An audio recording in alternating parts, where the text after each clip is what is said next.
soul shoes and walk among the groups of two. It's not ideal, it's just how we feel. It's a shame we're easily amused. The only cure for this forward motion is to make emotion fly away. The air is cold, but the water's not frozen. I see ripples rolling every day.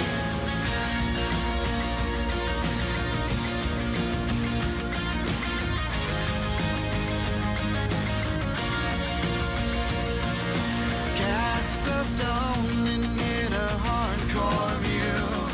Catchphrase of the day is that it's true. There's no coffee talk and only one way to please. It's a shame what you do moves me.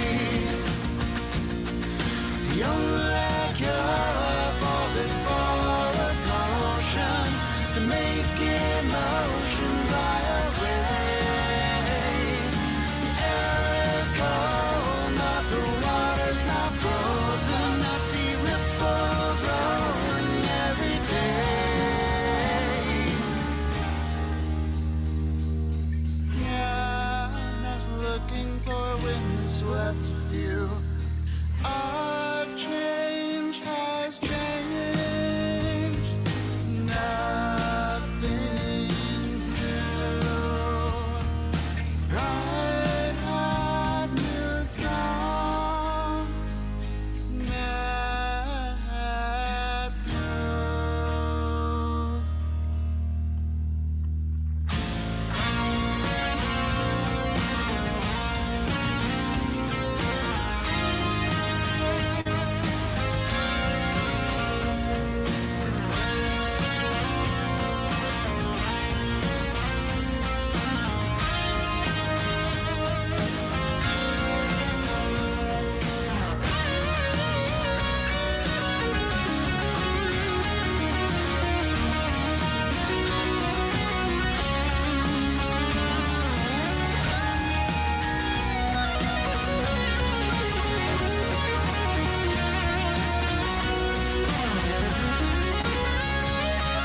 The only cure for this forward motion is to make emotion fly away. The air is cold, but the water's not frozen. I see ripples rolling every day. If I know what would do wrong, I'd take the smile.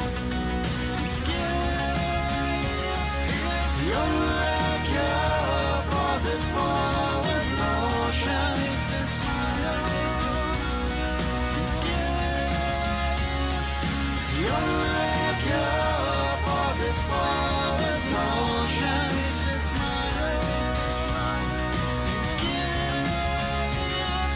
The only cure for this forward motion.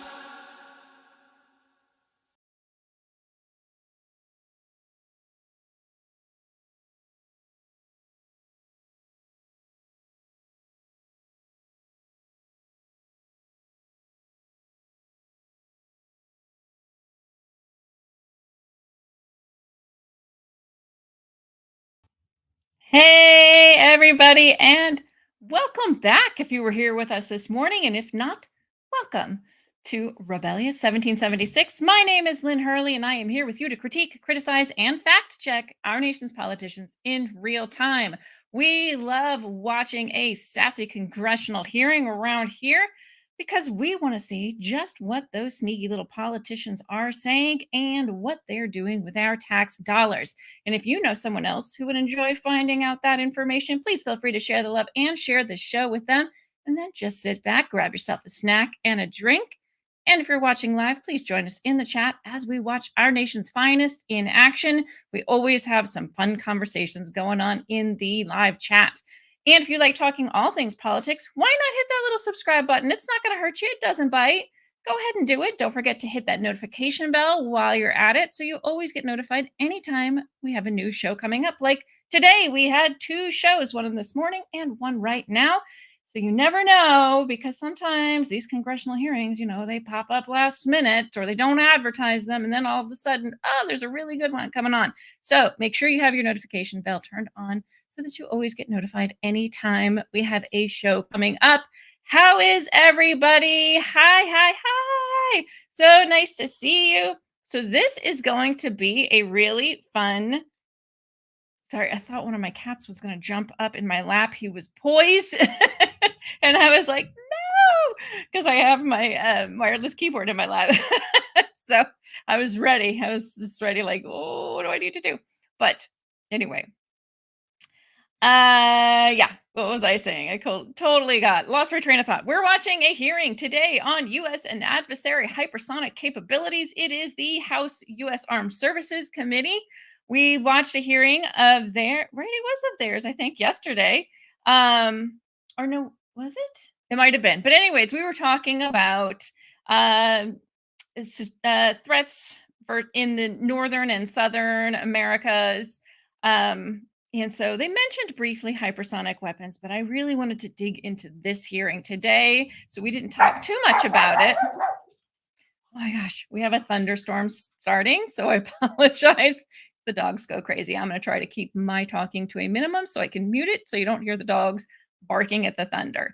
But anyway, let's get this thing going. And then at the end, if you stick around, I have a couple of fun videos that I want to show you guys from our trip to New Orleans with Mindforked, Akashi Chris and her husband.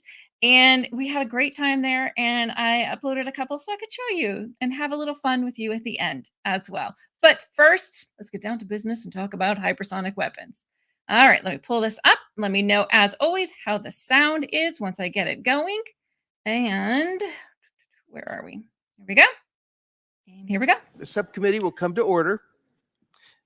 The Strategic Forces Subcommittee will have a hearing today on U.S. and adversary hypersonic capabilities. The purpose of this hearing is to review the policies, programs, and priorities associated with U.S. hypersonic capabilities and explore the capabilities and intent of adversaries' hypersonic development efforts. I ask first unanimous consent that non-subcommittee members be allowed to participate in today's hearing after all subcommittee members have had an opportunity to ask questions. Is there any objection?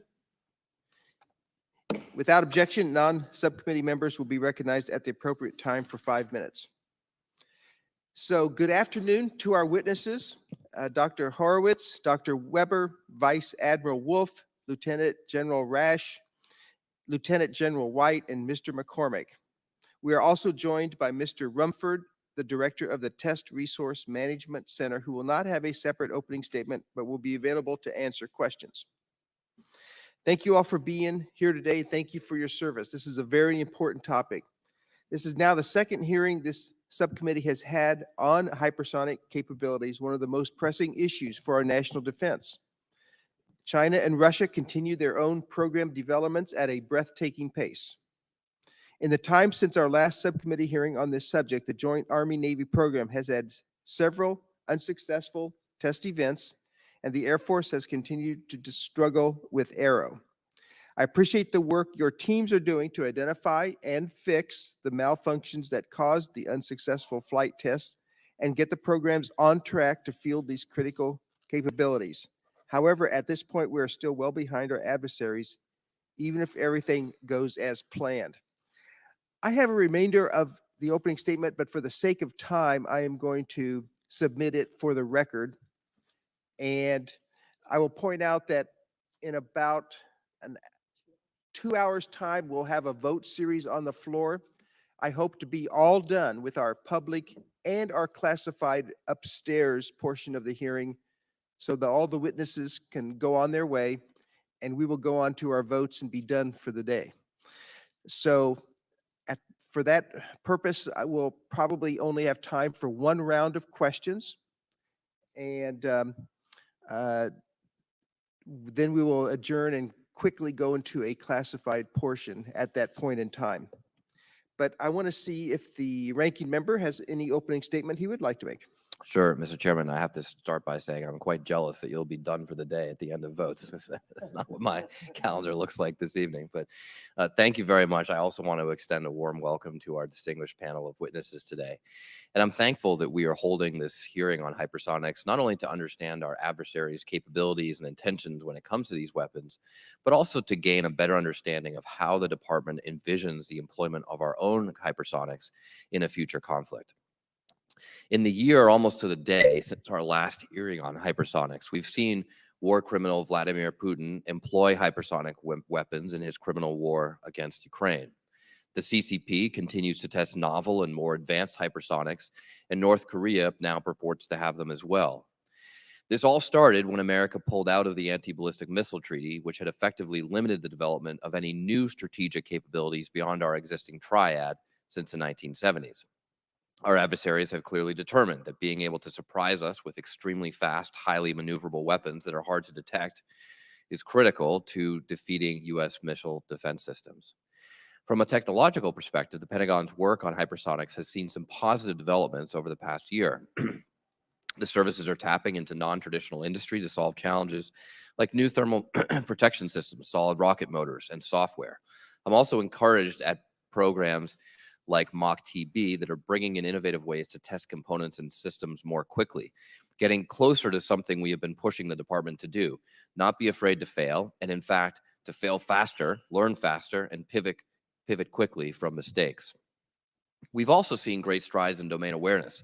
This past year, both the Hypersonic and Ballistic Tracking Space Center and Tranche 1 missile warning prototype satellites have been placed into orbit, their future operational constellations being critical for our defense and decision-making. There remain, however, significant fundamental concerns with the program. One of the top conclusions of the Bipartisan Future of Defense Task Force that I co-chaired in 2020 is that it's not enough for the Pentagon to pursue technology for technology's sake. We need to develop the operational concepts for how that technology will actually be employed. Indeed, the operational concept should come first, and then we should develop whatever technology is needed to best address the need. Over the past few years, I've asked this most basic question of department officials. How will you use these hypersonic weapons that are costing taxpayers hundreds of billions of dollars to build? Several times I have been met with blank stares, literally blank stares. So last year, we directed the Pentagon to tell us with a simple report explaining the concepts of operations and total missiles needed for offensive hypersonic systems. This committee was just told that, quote, more time is needed to collect and integrate inputs from all relevant stakeholders. We anticipate delivering the report by December 31st, 2024. This fundamental confusion is shocking. Let me be clear. The Department of Defense cannot clearly explain to Congress and the American people the rationale for developing these weapons for the past 4 years at the cost of $15 billion and is now asking for an additional $3 billion for the 2025 budget. I mean, I'm curious if ever before in the history of the Pentagon we've spent billions developing a weapon we don't know how to use. Absent any plans from the Pentagon, some generals and admirals in your seats here have tried to answer this most basic question by saying that hypersonics will be a strategic deterrent. Yet there's no plan to arm them with strategic warheads. And is the hope that we never use them? That doesn't seem consistent with what we've heard. Others have implied they will serve as next-generation cruise missiles, harder to counter than our ubiquitous Tomahawks. Such an answer seems to me both simple and believable, and yet apparently this is not true because I can't imagine it would take 5 years to provide a 4-word answer. Others have said that we need them simply because our adversaries have them. Well, there are plenty of weapons our adversaries are developing that we are not, for good reason. Russia's recently leaked space weapon comes to mind. I saw carrier pigeons employed in Iraq not long ago. I assume we're not developing them too. Being unable to answer this alarmingly simple question, how will we use hypersonics, may expose an even greater concern that we are developing a weapon that is seriously destabilizing, a weapon that will ultimately make us and the world less safe and secure. This would be notably in contrast to the rest of our nuclear triad. Sure, I wish we didn't have to have intercontinental ballistic missiles, but I support investing in them because they provide strategic stability and have been a cornerstone of that strategic stability for decades.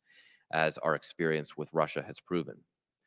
But if a nation, us or them, cannot tell whether an inbound hypersonic missile is a strategic nuclear weapon or not, or simply where it is aimed, that nation could feel compelled to launch a nuclear response. A nuclear holocaust could be the result. Obviously, we need answers. The bottom line is that we have a lot of work to do, and I hope today's hearing will, for the first time, help answer some of these fundamental questions to give us better insight into whether developing hypersonic weapons will make us safer, or whether they will prove to be an epic multi-billion-dollar mistake that hopefully doesn't inadvertently spark a nuclear holocaust. Well, I hope the ranking member asked the right questions to get to the bottom of the issues that he's having trouble with. So you'll have that opportunity here soon. I'll make an editorial comment right now and say that I believe it's destabilizing for China and Russia to have a major capability that we do not have, and that there are problem sets and target sets that can only be addressed through this capability. So that's the kind of thing we should have a good debate and discussion during this important hearing today. We will now turn to our witnesses.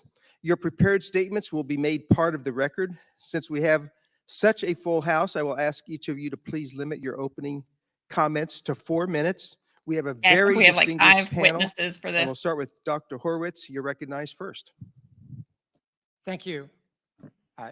Chairman Lamboard, Ranking Member Moulton, members of the subcommittee, thank you for the opportunity to speak with you today. I'm honored to be here to speak about the department's policy regarding hypersonic weapons. The 2022 National Defense Strategy outlines 4 core priorities and serves as our North Star: defending the homeland, faced to the multi-domain threat posed by the People's Republic of China, deterring strategic attacks against the United States, our allies and partners, deterring aggression while being prepared to prevail in conflict when necessary, and building a resilient joint force and defense ecosystem. U.S. development of hypersonic systems supports integrated deterrence against the priority challenges identified in the National Defense Strategy.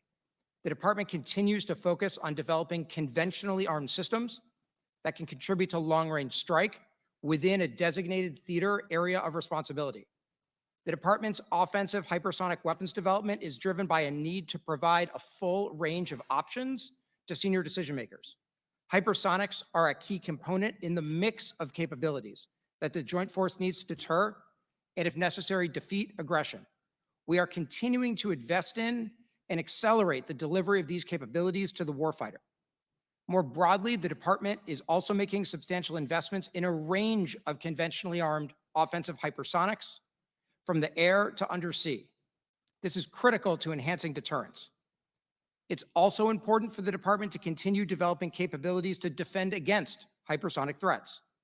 The department is continuing its efforts to develop active and passive defenses against regional hypersonic missile threats.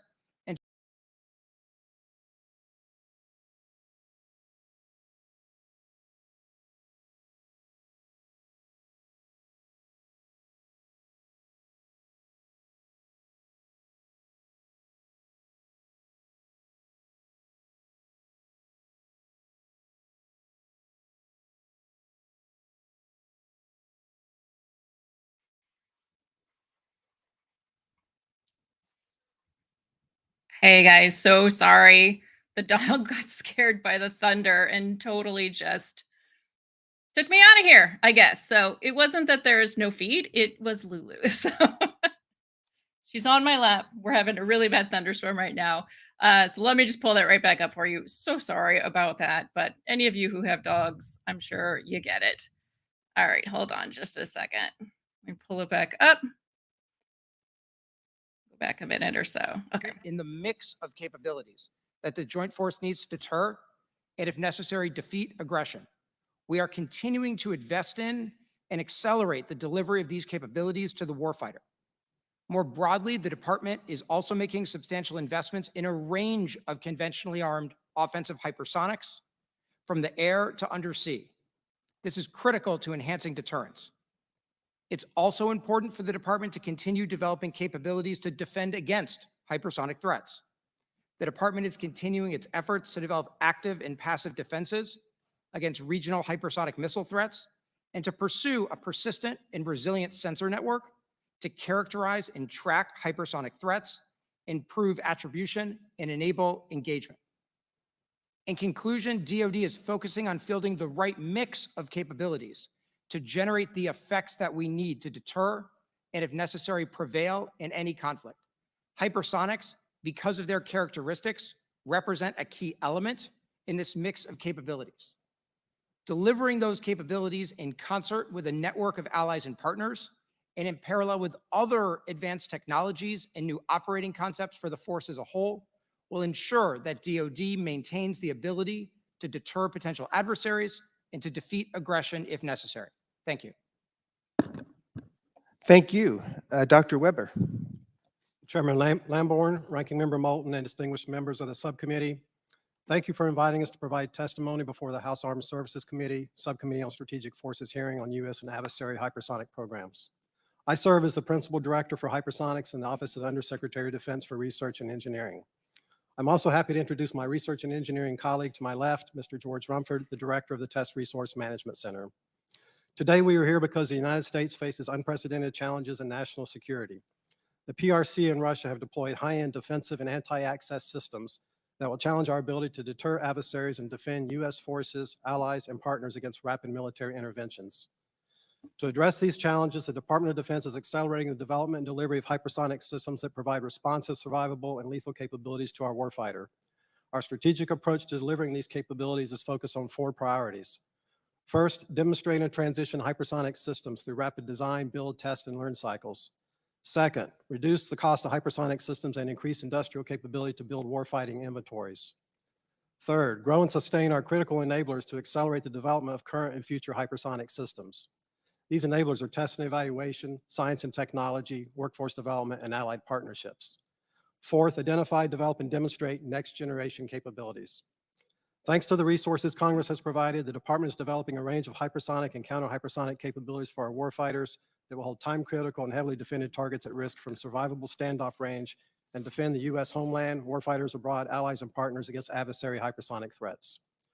Consistent with the direction in the FY 2017 National Defense Authorization Act, the Department is taking risks, pressing the technology envelope, and increasing test and experimentation to accelerate the development of hypersonic technologies and systems.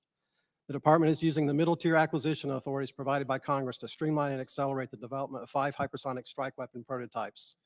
3 programs, including the Air Force Air-Launched Rapid Response Weapon, the Army Long-Range Hypersonic Weapon, and the Navy Conventional Prompt Strike System, have already reached flight tests in less than 4 years. And we are positioned for the United States to field hypersonic weapon capabilities by the mid-2020s. The Department is also accelerating our development of hypersonic systems and capabilities by making significant investments to increase our ground and flight test infrastructure, our domestic manufacturing capabilities and industrial supply chain, and scientist, engineering, and technician workforce. In closing, our nation is now at the threshold of delivering hypersonic systems that will provide transformational capabilities for deterring and defending against future aggression. However, we must maintain our national commitment to this goal to be successful. We appreciate Congress's support to U.S. hypersonics development, and with your continued help, we will field the hypersonic and counter-hypersonic capabilities the nation needs. Thank you for having us here today to discuss this critical effort, and we look forward to your questions. Thank you. Vice Admiral Wolf. Chairman Lamborn, Ranking Member Moulton, and distinguished members of the subcommittee, thank you for the opportunity to discuss the Navy Strategic Systems Program's Conventional Prompt Strike Hypersonic Weapon known as CPS. The Navy and Army are partnered to execute the CPS and long-range hypersonic weapon programs through the use of a common hypersonic missile, which consists of a 2-stage missile booster designed, developed, and produced by the Navy, as well as a common hypersonic glide body designed and developed by the Navy and produced by the Army. The CPS and LRHW programs have pursued an aggressive schedule to develop a common hypersonic weapon that will be the Army and Navy's first.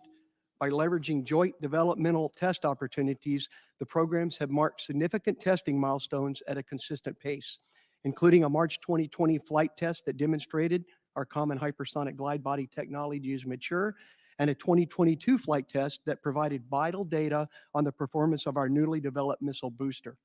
Although CPS and LRHW successfully initiated the first flight test of the newly developed weapon system less than 4 years after the initiation of the programs, recent tests were not completed as expected. In each case, the Navy, Army, Government national team and our contractors has rapidly reacted to identify root causes, complete corrective actions, and expeditiously return to the range. Additionally, our programs have initiated an additional series of design reviews and have planned additional testing opportunities to restore technical confidence, achieve critical knowledge points, and further reduce risk on the path to fielding. As a complement to our planned full weapons system flight test, the programs continue to utilize the multi-service Advanced Capability Hypersonics test bed known as MACH-TB.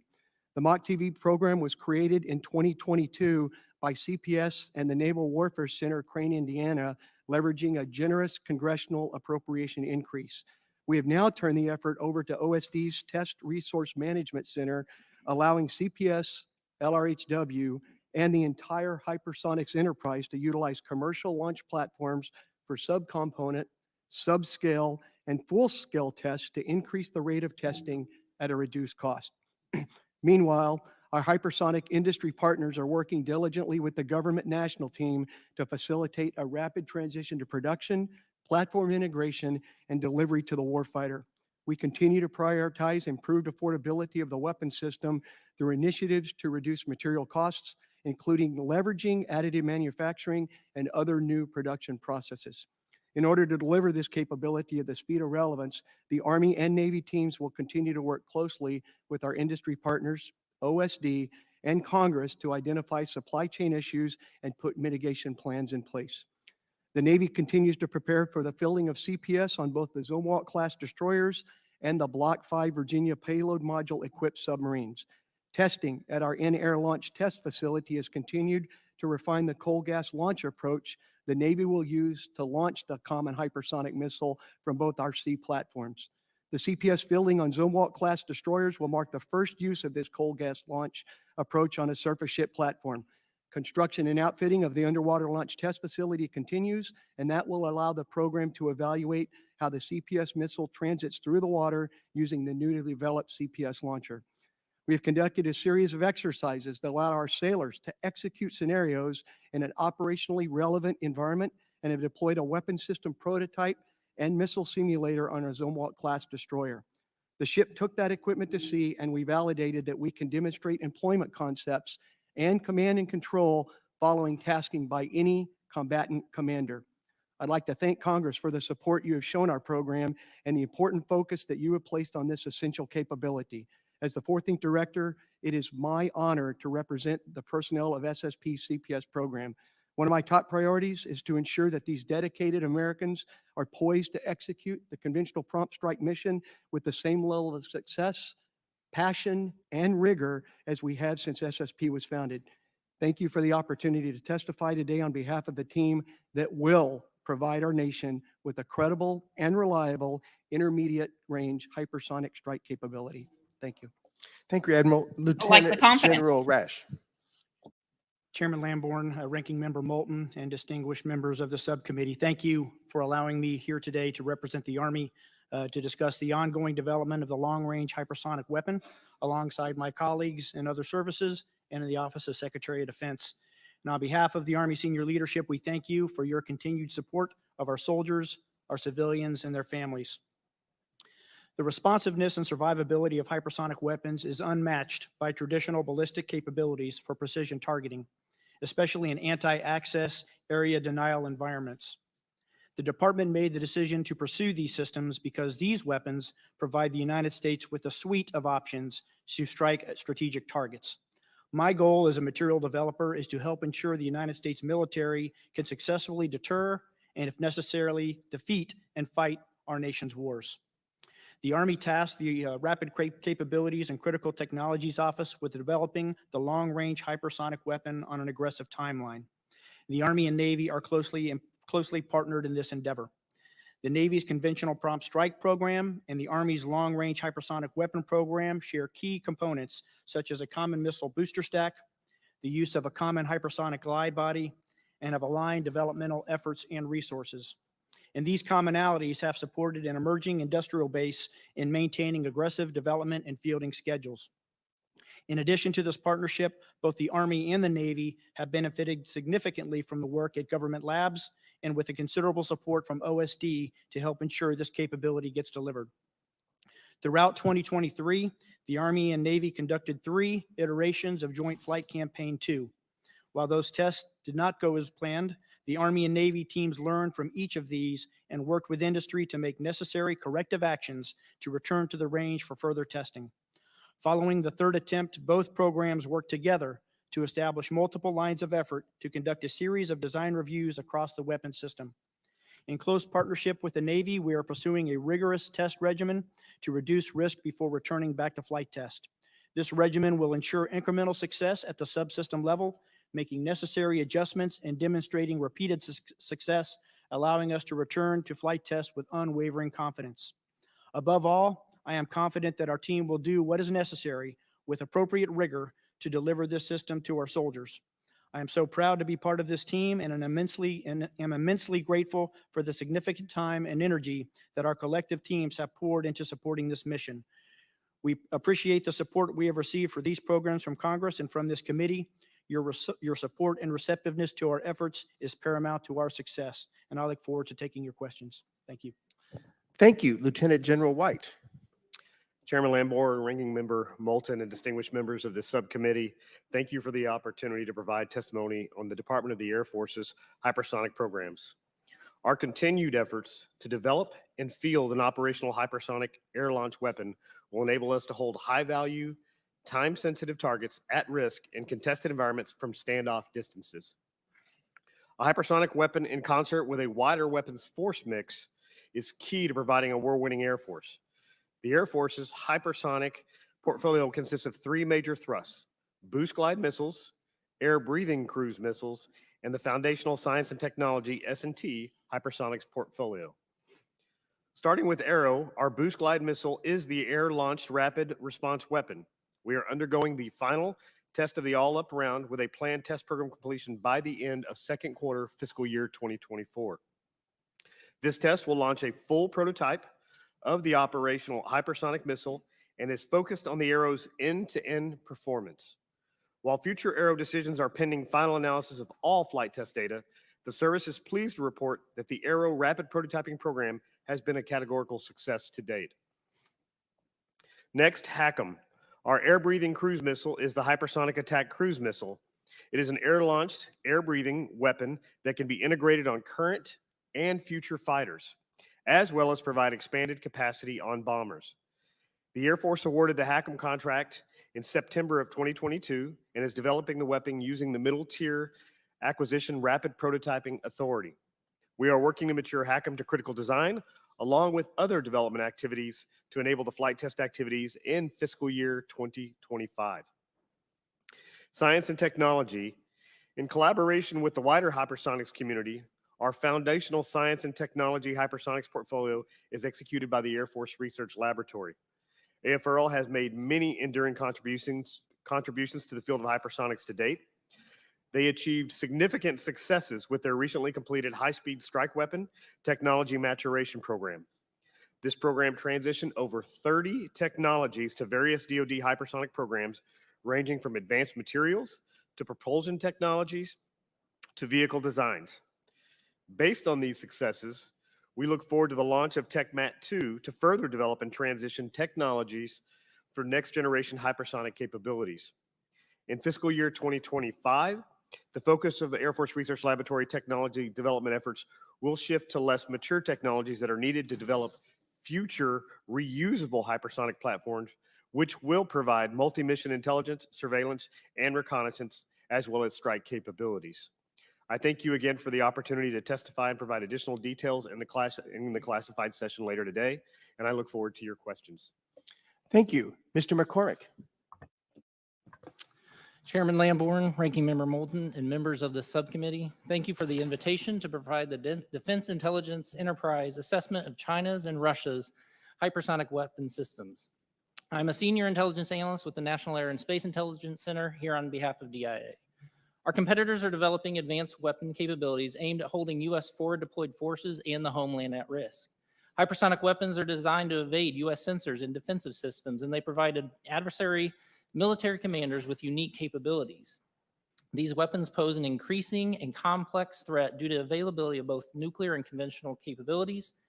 U.S. competitors are developing multiple configurations and types of hypersonic missiles that can be tailored for employment from air, ground, and sea launchers. Both China and Russia have conducted numerous successful tests of hypersonic weapons and fielded operational capabilities. Russia has used these against Ukraine, but China is ahead of Russia in support infrastructure and total inventory. China's missile programs are comparable to top-tier producers internationally, and China leads Russia with its hypersonic arsenal. China's progress is resulting from its efforts over the past 2 decades to dramatically advance its capability in conventional and nuclear-armed hypersonic missile technologies. This has been done through intense and focused investment, development, testing, and now deliveries to the PLA. China has an extensive and robust research and development infrastructure, and PRC researchers have claimed these facilities help expose critical engineering and technology issues before missiles are tested. China is also expanding research into reusable high-speed vehicles. China has demonstrated a high pace of flight testing for its hypersonic systems. This emphasis is enabling China to deploy weapons, including the DF-17, that has an estimated range of at least 1,600 kilometers, enabling it to reach U.S. military basing and fleet assets in Western Pacific. Since 2014, China has conducted several tests in pursuit of an intercontinental range hypersonic glide vehicle. China is pursuing this capability in part due to long-term concerns about U.S. defenses and a desire for parity with the future worldwide missile capabilities. China's investments will enable it to deploy large numbers of hypersonic weapons in line with its plans for a strong and modernized rocket force. China also is advancing advanced high-speed engine or scramjet technologies that have applications in hypersonic cruise missiles. Russia has performed research on hypersonic weapon technologies since at least the 1980s and currently has 3 deployed hypersonic systems. The first is the air-launched Kinzhal. It has a claimed top speed of Mach 10 and over a reach of over 2,000 kilometers, and Russia has used this extensively against Ukraine with varying degrees of success and effectiveness. Another weapon is the SS-19 or Avangard hypersonic glide vehicle.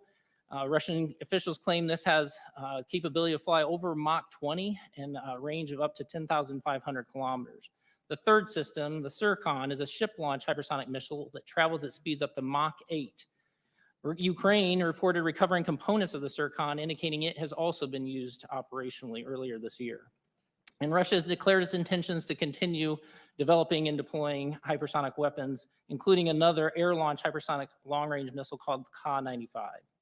My goal in this hearing is to help Congress and the nation better understand the threats that advanced hypersonic weapons pose to our forward deployed forces and the homeland. The Defense Intelligence Enterprise aims to support the committee in identifying opportunities to respond to these key challenges. Thank you for your continued confidence, and we are grateful for your vital support. Okay, thank you to the very distinguished panel of witnesses for each of your statements. We'll now have 1 round of questions from the panel, and then we'll go into our classified remainder of our hearing upstairs. For both Dr. Horowitz and Mr. McCormick, in the hands of the Chinese, are hypersonic weapons able to do something that none other of their weapons can do? I can take that to start. So China is very invested in long-range strike and precision strike capabilities.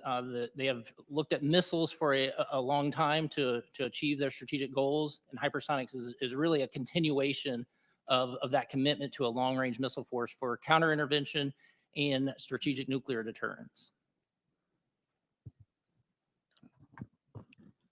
Thanks so much.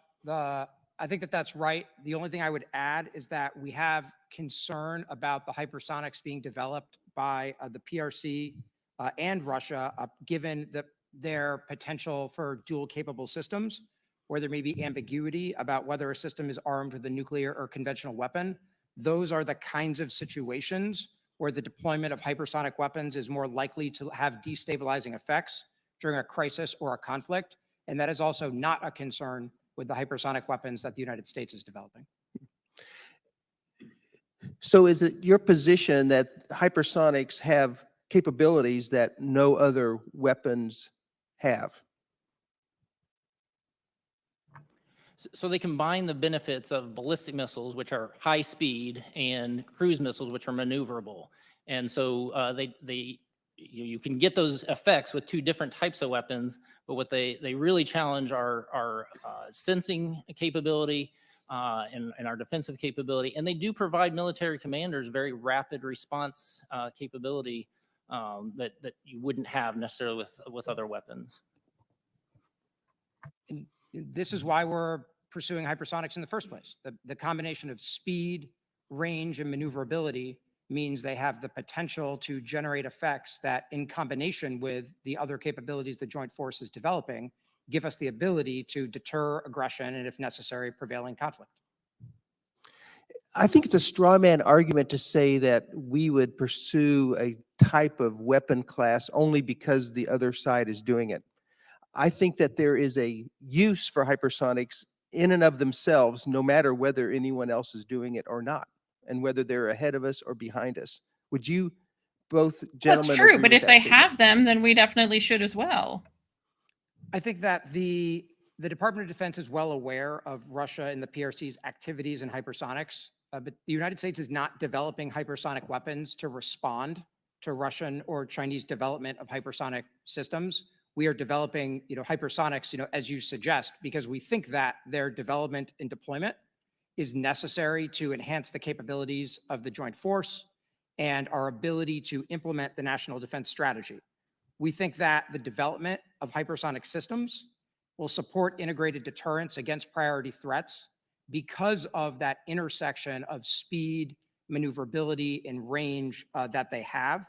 It helps give senior decision makers the full range of options, especially in a contested battlefield environment where an adversary has deployed anti-access area denial systems. Thank you. Mr. McCormick. I certainly can't speak to the U.S. strategy. I would just say that China views these as an extension of its desire for precision long-range strike and to also enhance the credibility of its nuclear deterrence. These are in line with strategies that's developed for its ICBMs, its IRBMs, MRBMs, and cruise missiles, and so they extend that strategy. Okay, thank you. Now, here's a question for General Rash, Vice Admiral Wolf, and Lieutenant General White. Can you talk about how your teams are working to overcome recent testing challenges and what problem is on your critical path? Thank you for the question, Congressman. Since the three events this last year, non-flight test activities, the team has doubled down during the time we've had available to really take a deep dive look into some of the system design aspects while we're refitting missiles to get back out to the range. So this has been a time for us, both Army and Navy, to develop some lines of effort where we do a complete system analysis, ensuring that we uncover any additional trouble spots other than what we found to date, as well as standing up an independent review team to actually come in and look over our shoulder and to make sure we haven't missed something in the past. And we can go into more details on the test activity during our closed session. Vice Admiral Wolf. Yes, sir, that's exactly right. And as we work with the Army, certainly what General Rash is doing on his side and what we're doing on our side together to understand, obviously, both of these programs have been very fast-paced, and we've really leaned into Ranking Member Moulton's point of understanding the risk that we were taking to try and get this capability out there rapidly. We've hit some hiccups, and we're learning from that. So we will, to General Rash's point, we can talk about some additional testing we believe that we need to do to get some more confidence as we in parallel push this entire system forward. So again, a lot of these have been just understanding how we actually put this in the warfighter's hands. It's not necessarily a technology challenge. It's a ramping up industry to produce these things reliably so that we can give them to our warfighter. Thank you, General White. Yeah, I would say something similar, Congressman. The challenge, we've had some pretty good success with some of our tests over the recent past. And so I do think there is a part of this that is learning. Many of these programs, as you know, are somewhat born out of science and technology. And so we continue to learn as we go through the process. I think taking the time, as General Rash had pointed out, taking the time, good system engineering and design, and making sure we're taking into consideration as we have these programs, because many of them are middle tier acquisitions, and we're moving quickly with these technologies. So continue to stay focused on that design and engineering piece. And then, of course, it's absolutely critically important that we continue to test. Thank you. And Mr. Rumford, from your seat at TRMC, what is the biggest bottleneck right now when it comes to hypersonic testing, and how are you working to address that? So the two biggest bottlenecks, and thank you for that question. It's the most important focus that we have is improving our flight test capacity and our ground test capacity. We need both of those. Testing is essential to understanding how well these weapons work. You can't think a weapon into existence, but you can test a weapon into existence. And so it's essential to kind of understand how those weapons perform. Every capability that we've ever put in air or into space, we've had ground test infrastructure that enables us to understand how well it works. So we have significant investments going on the ground test side to better understand the material science and the propulsion systems, and as well as improving our high-speed test tracks. And then on the flight test side, we have three major initiatives that are going to change our posture in our nation. One is the MACH-TB program that the Navy mentioned already, which is really going to be able to improve our throughput of hypersonic tests. Secondly is the Sky Range program, which is retrofitting UAVs so we can test hypersonics in more locations. And then thirdly, a corridor initiative to be able to have more long-range corridors. All of those couplings, I think, take on this challenge of how do we improve our ability to test for our nation. Very good. And lastly, Dr. Weber, are you all at OSD using this delay as we work through the testing issues to make sure that the production capabilities will be there and that we'll be able to produce at scale when necessary?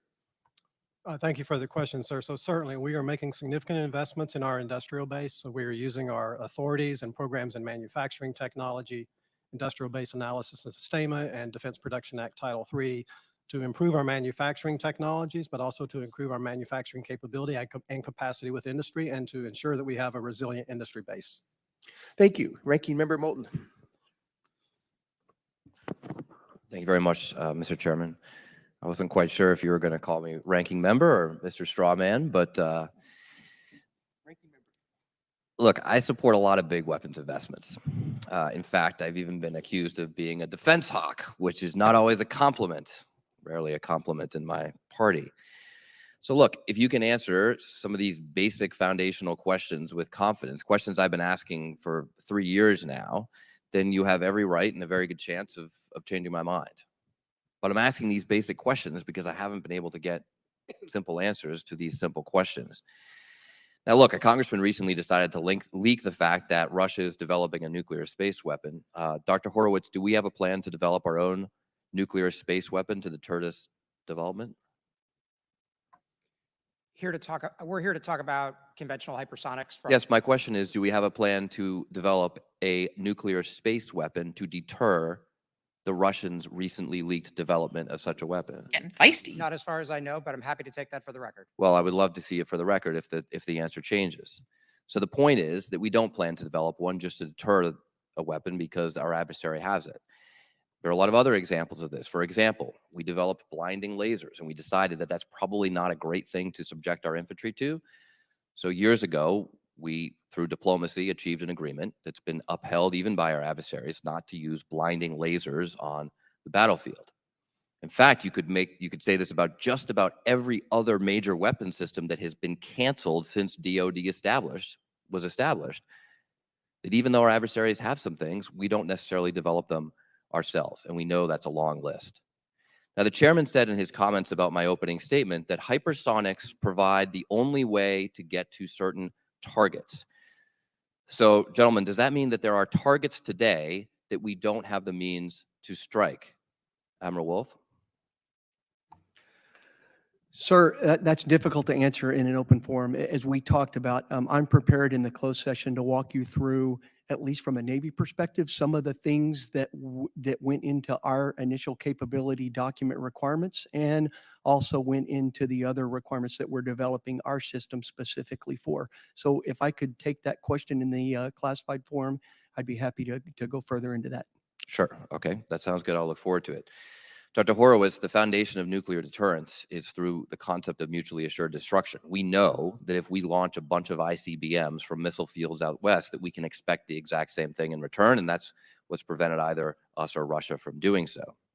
Russia and China have been very clear that they are developing hypersonic missiles as a strategic deterrent. equipping them with nuclear weapons to evade our homeland missile defense systems. And this is why you said that adversary systems, which are dual capable, conventional or nuclear, are strategically destabilizing. And I want to emphasize the fact that you said that in your testimony. If we detected a salvo of hypersonics coming our way, something we can't do today, by the way, but we're hopefully able to soon, how would we respond? We have established processes and procedures for how the department would make that decision and how and when the United States would respond and in what timeframe would be a decision that senior military leaders or the president would make. And happy to talk about that more in the closed session. Well, let me just posit that we've been very clear and very public about the fact that if we see a whole bunch of nuclear-tipped ICBMs coming our way, we're going to respond with the same thing, and that's what prevents Russia from doing it. So I think we might want to consider being pretty public in saying if you have a whole bunch of hypersonics coming our way in a big salvo like that, we would have a similar response because that's how we deter it from happening. And if not, we are in a strategically destabilizing situation. So let me ask you this. What will China do if they see a salvo of hypersonic missiles headed their way that they think might carry nuclear warheads? So we think that that's the difference between the hypersonic weapons that we're developing and the hypersonic weapons that they're developing, and because their systems are dual capable, that's why we think they potentially increase the risk of instability.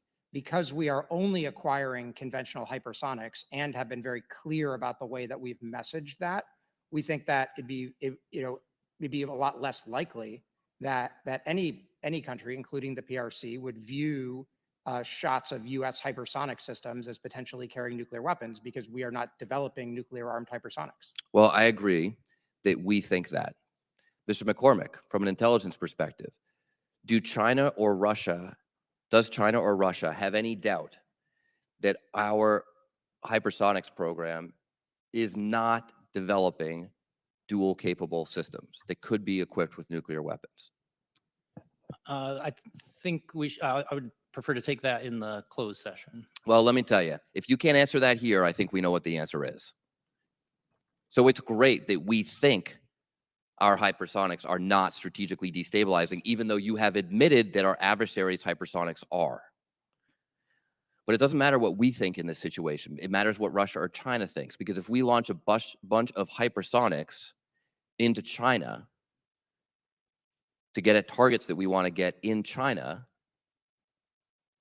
and they think, or they even might think, that salvo has nuclear weapons on it, that they can't even tell where they're going, because that's the whole point of hypersonics, right? They could be going to purely military targets, but they won't know that, because the whole point of hypersonics is they can veer over and hit Beijing or whatever else at the last minute. That's the whole point of this weapon system.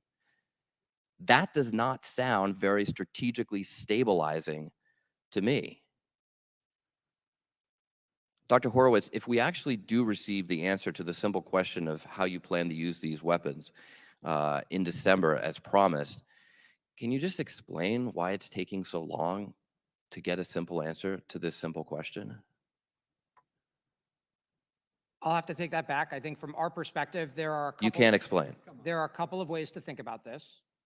The one is because these weapon systems are still in development, the concepts of operation for their potential employment are also still in development. Which is exactly contradicting the advice that we gave to the department through the bipartisan Future Defense Task Force report, which is not to go spend billions of dollars of taxpayer money developing weapons that you don't know how to use.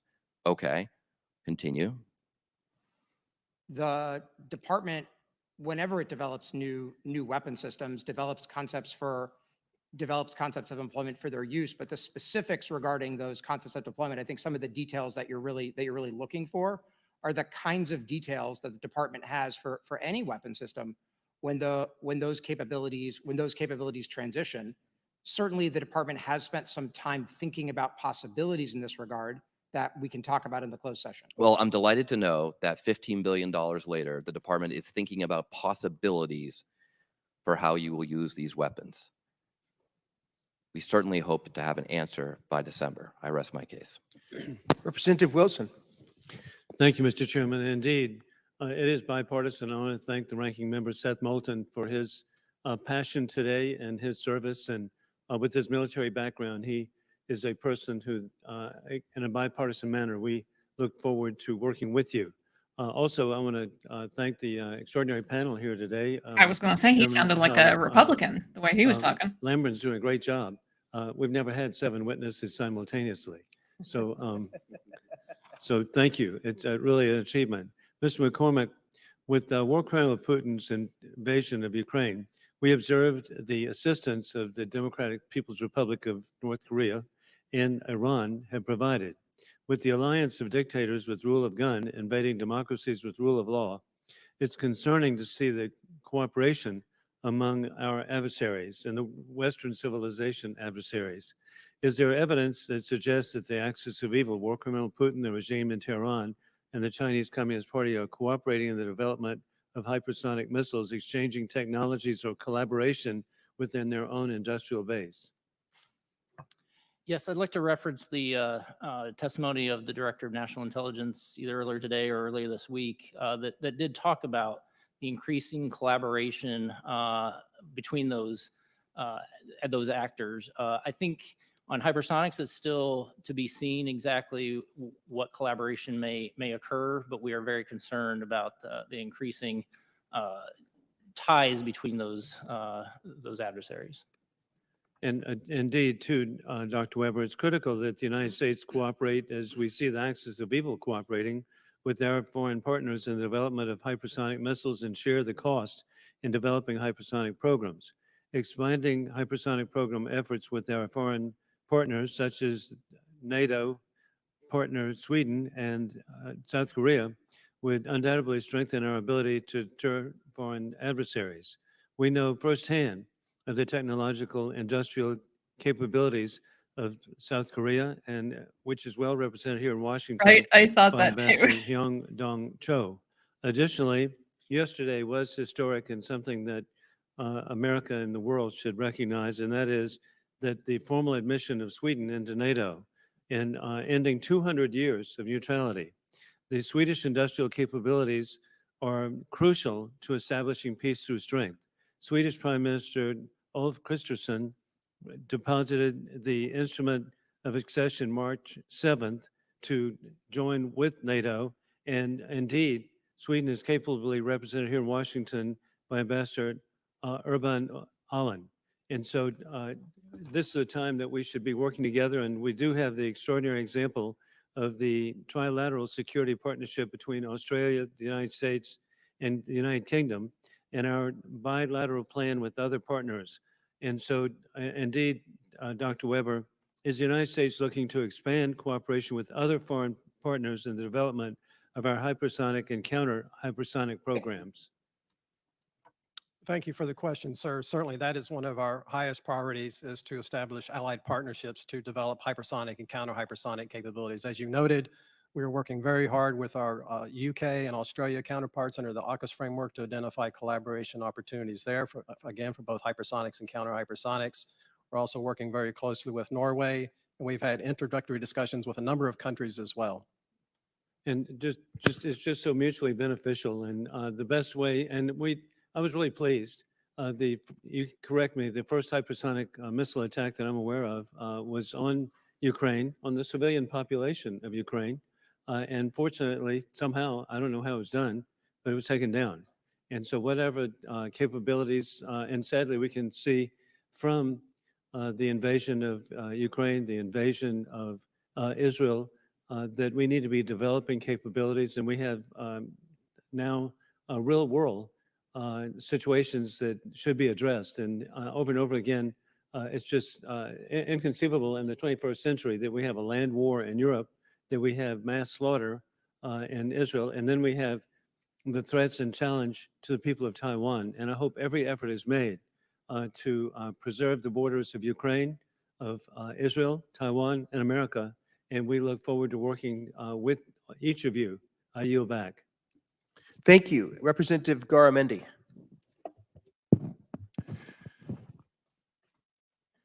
First, thank you very much. Extremely important hearing. Thank you for bringing it to our attention and for all of the witnesses here. There's a lot of dancing around some fundamental questions that have gone on here. I recall not too long ago, we had a long debate about the LSRO, whether it was conventional or nuclear, and I think it's probably currently dual capable. And now Mr. Moulton has raised the question once again of this new system. Is it nuclear or is it conventional? And Mr. Horowitz, you danced around this question. I want to put it to you very directly. Can you confirm at this public hearing on the record that we are not developing this new system, this hypersonic system, for nuclear capability, and that it is only for conventional? The only hypersonic weapons the United States is developing are conventional weapons, And not not nuclear? not nuclear weapons. Thank you. There's been a lot of discussion about the capabilities of the hypersonic and its effectiveness and the effect that it has on a particular target. I think this is what Mr. Moulton wanted to get to, and I guess that'll be in the classified setting. The witnesses here have raised the questions about the use of a ballistic missile with a maneuverable warhead. General White, I think you did this specifically with your testimony with regard to the HACM. A HACM with a maneuverable warhead. How does that differ in its effect with a hypersonic weapon that also is maneuverable?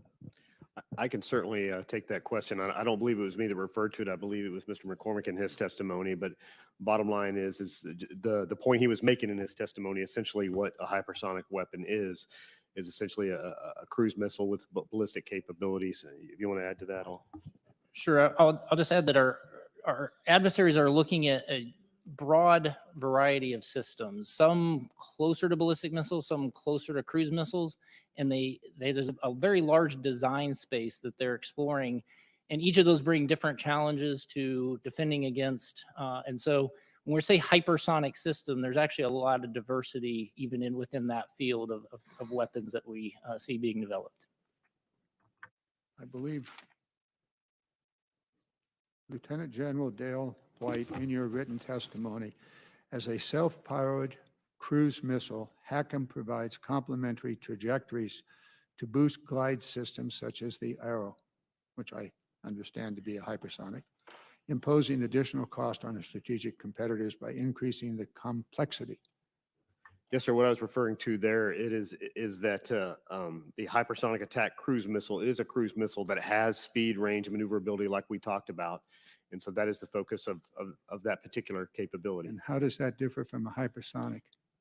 So it's exactly Its what Mr. effectiveness. McCormick said. The dependence on how, and I can't go into too much detail here, all hypersonics are technically not created equal in terms of from a technology perspective, but I can certainly go into greater detail, and I think I plan to during the closed session. Well, the GAO suggests that a hypersonic is about 17 billion, and a cruise missile or a standard missile with a maneuverable warhead is about 1/3 less to achieve the same effect. Anybody disagree with that analysis? So I think that analysis has to be highly contingent on how many you're buying, for example. Doesn't everything? Yeah, so the greater quantity would be a determination. I know there was some questioning from Dr. LaPlante and the Honorable Shu early on about the cost of weapons. And so we sent over an RFI that basically laid out some of the details on that, and quantities have a significant impact over the overall cost. But in comparison, So there the is, more you buy, the cheaper they are per unit. yes, sir, that is correct. And the total cost? I'm going to yield back. Thank you. Thank you. Representative Desjardins. Thank you, Chairman. I know the chairman's already discussed ground test infrastructure a little bit, and you addressed some of the bottlenecks, but I wanted to go just maybe a step further with Dr. Weber and Mr. Rumford. We know it's a painstaking process to modernize aging ground test infrastructure, but it's picked up speed over the last decade due to bipartisan efforts in this committee as well as the work done within your department. Can you give the committee an assessment of our ground test infrastructure today? Are we moving fast enough, and what areas of improvement remain?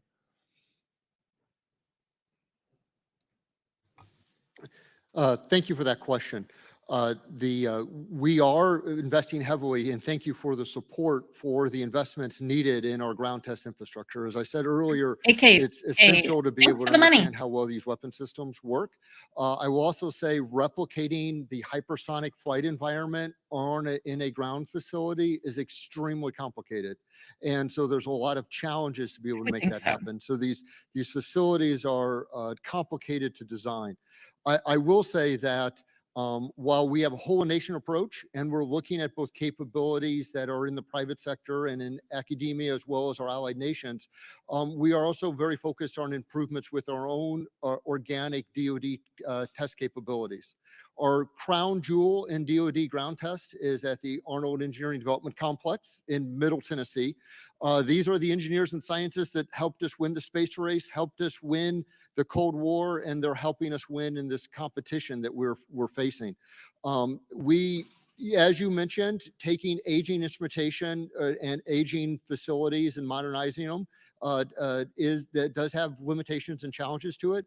That is why we've also embarked on some new facilities. We have 2 new facilities being developed in Tennessee at the Arnold Engineering Development Complex to get after and better understand hypersonics, both in material testing, which is essential to understand and improve the maneuverability and the range of the weapon, is how well that aeroshell works on that weapon system, as well as for an air-breathing cruise missile, how well that propulsion system works and how we can better characterize the uncertainties of that test regime. And so we are making major investments, and with the continued support of Congress, we will continue to accelerate and improve the bottlenecks that we currently have. Okay, for the sake of time, Dr. Weber, or either of you, you were kind enough to meet with me last week in my office, and you all highlighted an interesting issue surrounding the flexibility that would be helpful in expediting these modernization efforts, particularly with some of the supply chain issues and some of these construction materials and replacement parts that have long lead times. Can you briefly touch on how you're grappling with this issue within the department and how this committee can be helpful in this effort? Thank you for the question, Congressman. So certainly, we are making investments now to address those critical items that do have long lead times. When we work very closely with the program offices, the military acquisition programs that we've been talking about, and they start looking ahead to production. We learn from them what are the long lead items that would delay the production or slow the production rate down. So we're making investments in the department to address that. So we are bringing on new industry to expand our industrial base, to increase their capacity and also give us the resilience that we need. Okay. And I have a minute and a half, Dr. Weber. When Secretary Hsu appeared before this committee last month, we briefly talked about the value of reusable hypersonics. Can you describe in a minute or less the concept of reusable hypersonics aircraft and what it'll mean for our ability to project force over China, and how will this capability allow us to overwhelm Chinese anti-access aerial denial capabilities for critical ISR and strike missions? Certainly. Thank you for the question. Yes, sir. So we are looking at reusable hypersonic aircraft for responsive strike and ISR missions. So we're currently conducting studies to understand the military utility of that. And we are also doing some work at the science and technology level to address the critical technologies that we would need to burn down in order to move to the next phase for an activity or program like that. Okay. And I will yield back. Thank you. Mr. Vasquez, Representative Vasquez. Thank you, Mr. Chairman. Thank you to all the witnesses before the subcommittee to discuss this very important topic. I proudly represent New Mexico's 2nd Congressional District, home to Holloman Air Force Base and White Sands Missile Range, the birthplace of America's missile and space program. New Mexico's testing and manufacturing capabilities are critical in keeping the United States at the forefront of innovation, and there's no better place to display those capabilities than at Holloman. Dr. Weber, the high-speed test track at Holloman Air Force Base is one of the Department of Defense's most valuable tools to test and evaluate hypersonic weapons in a safe, controlled, and cost-effective manner. Unfortunately, like many pieces of critical defense infrastructure, the test track for years has been in critical needs of significant updates. What steps is the department taking to modernize the test track, And how important is it to maintain critical test and evaluation infrastructure like that found in Holloman for the future of hypersonic testing in this country? Yeah, thank you for the question. The Holloman High-Speed Test Track is a critical asset to our development of hypersonic weapons. We use it extensively for warhead testing, lethality testing, before we actually conduct those tests through flight tests. So it's a critical enabler for us. We also use it to look at weather effects as well, to look at what are the weather effects or erosion effects on a hypersonic weapon. So TRMC, I'll pass this to my colleague from TRC, but they're looking at modifications or upgrades to the Holloman High-Speed Test Track. So I'll just pass it to them. Thank you. Thank you for the question. Thank you. We Being need able money to for the replicate upgrades hypersonic to the flight on Holloman high-speed test track. Thank you. tracks is an essential ingredient to the success of developing hypersonic systems. So it is essential to have this test capability. We, as Dr. Weber said, we are making some modernization efforts and we are improving some things. But simply put, as a nation, we need a new track. When we modernize the track, we have to take the track offline for a period of time, which is the exact opposite of what we want to be doing while we're trying to go fast and take on more risk.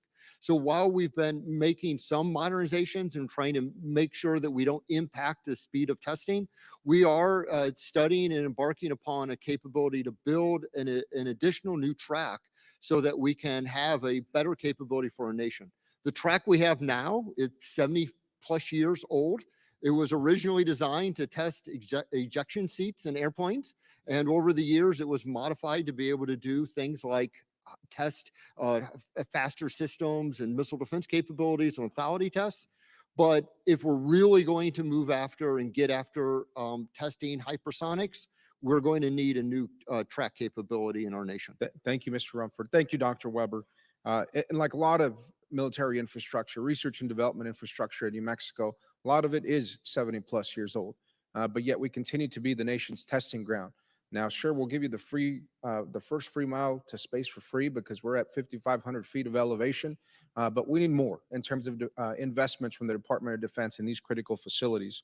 Now, beyond the integral role that we play in testing hypersonic weapons, we're also a leader in manufacturing key components for hypersonic and other critical weapon systems. Dr. Weber, what would you say are the biggest challenges to the department that they face in recruiting and retaining a workforce of well-trained civilians and contractors to meet the development and production demands at places like Holloman? Yes, sir. So thank you for the question. And that also is a priority for us as workforce development. As a matter of fact, our Joint Hypersonic Transition Office, they are the lead for our workforce development for hypersonics, for our hypersonics critical technology area. So it's important that we work very hard to attract the scientists, the STEM students, as well as the technicians. So it's not just the scientists and engineers, but also the technicians as well and the skilled laborers who can help us with production. So through the University Consortium for Applied Hypersonics, for instance, we're funding research with over 300 undergraduate students to get them training in science and technology associated with hypersonics. We're also working to establish internship programs for those students to come and work in government or industry labs. And then we also have outreach with community colleges and tech schools to try to attract the skilled laborers that, they're coming up in those educational facilities to come work for us in hypersonics to support our production lines. Thank you so much, Doctor. And again, I've said it before, if you can test it in New Mexico, you should be able to design it and manufacture it in New Mexico. And you should be able to hire New Mexicans for this job. This is incredibly important to me, especially with some of the best and brightest students coming out of places like the University of New Mexico, New Mexico State University. Thank you all for your service to our country, for your time to discuss this important topic. And I yield back. Thank you, Chair. Thank you. Representative Bacon. Thank you. Thanks for being here. It's a very important topic. Dr. Horowitz and Dr. Weber, so China is putting nuclear warheads on the hypersonics. Do we have any evidence of Russia doing anything like that? Okay, maybe it could be someone else. Yes, thank you for the question. Yes, we have believe that both China and Russia are looking at conventional and nuclear armed hypersonic weapons. So then I go back to the original two I was going to ask, are we confident that it's not right for us to do the same? If Russia and China are putting nuclear warheads on hypersonic delivery systems, why isn't that we're not? And I know you mentioned a little bit because it's confusing, if it's a conventional warhead or a nuclear warhead, but it doesn't seem to be stopping the Russians or Chinese. So are we confident this is the right decision? I think that the department is confident in the nuclear deterrent, and that's something that we could talk about further in a different session, in a closed session. But I think the department has every confidence in the triad and is making tremendous investments to ensure the modernization of the triad. We view hypersonic weapons in particular as most useful as regionally ranged conventionally armed systems because of the way we think that they enhance the capability of the joint force to to complete a variety of different missions. So based on the expense of each delivery vehicle, you mentioned this a little bit. What are the best targets to go after? Because they're expensive, so you have to get you have to hit a valuable target. So what is the right kind of targets? So, sir, thank you for the question. We obviously can't talk about the specific targets or missions here in this session, but each of the systems that we're developing have different attributes. Just like other weapons in our munitions portfolio or tools in your toolbox, they have different attributes that make them most suitable for different missions, for various missions. And so that's why we're developing a suite of hypersonic capabilities. The suite of hypersonic capabilities that we're developing complement each other, and they complement the rest of our joint force. The other thing that's important to understand is that we're developing capabilities that can be deployed from all of our domains, air, land, and sea, our air, land, and sea domain.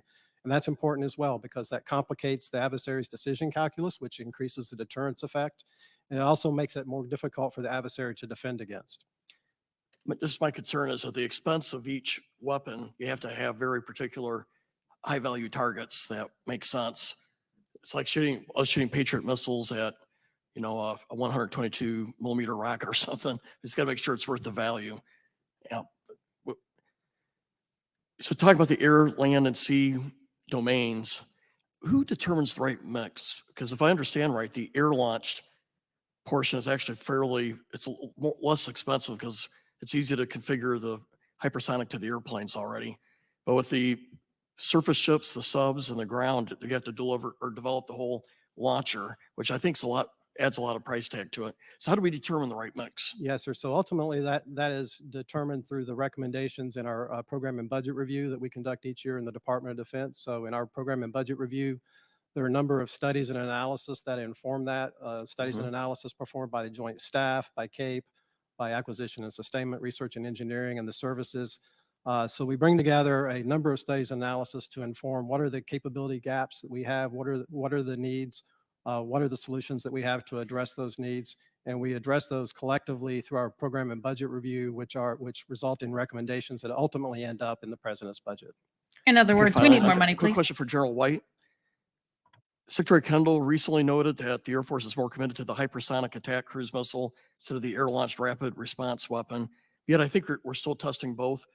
What is the service position on which one, or is it both?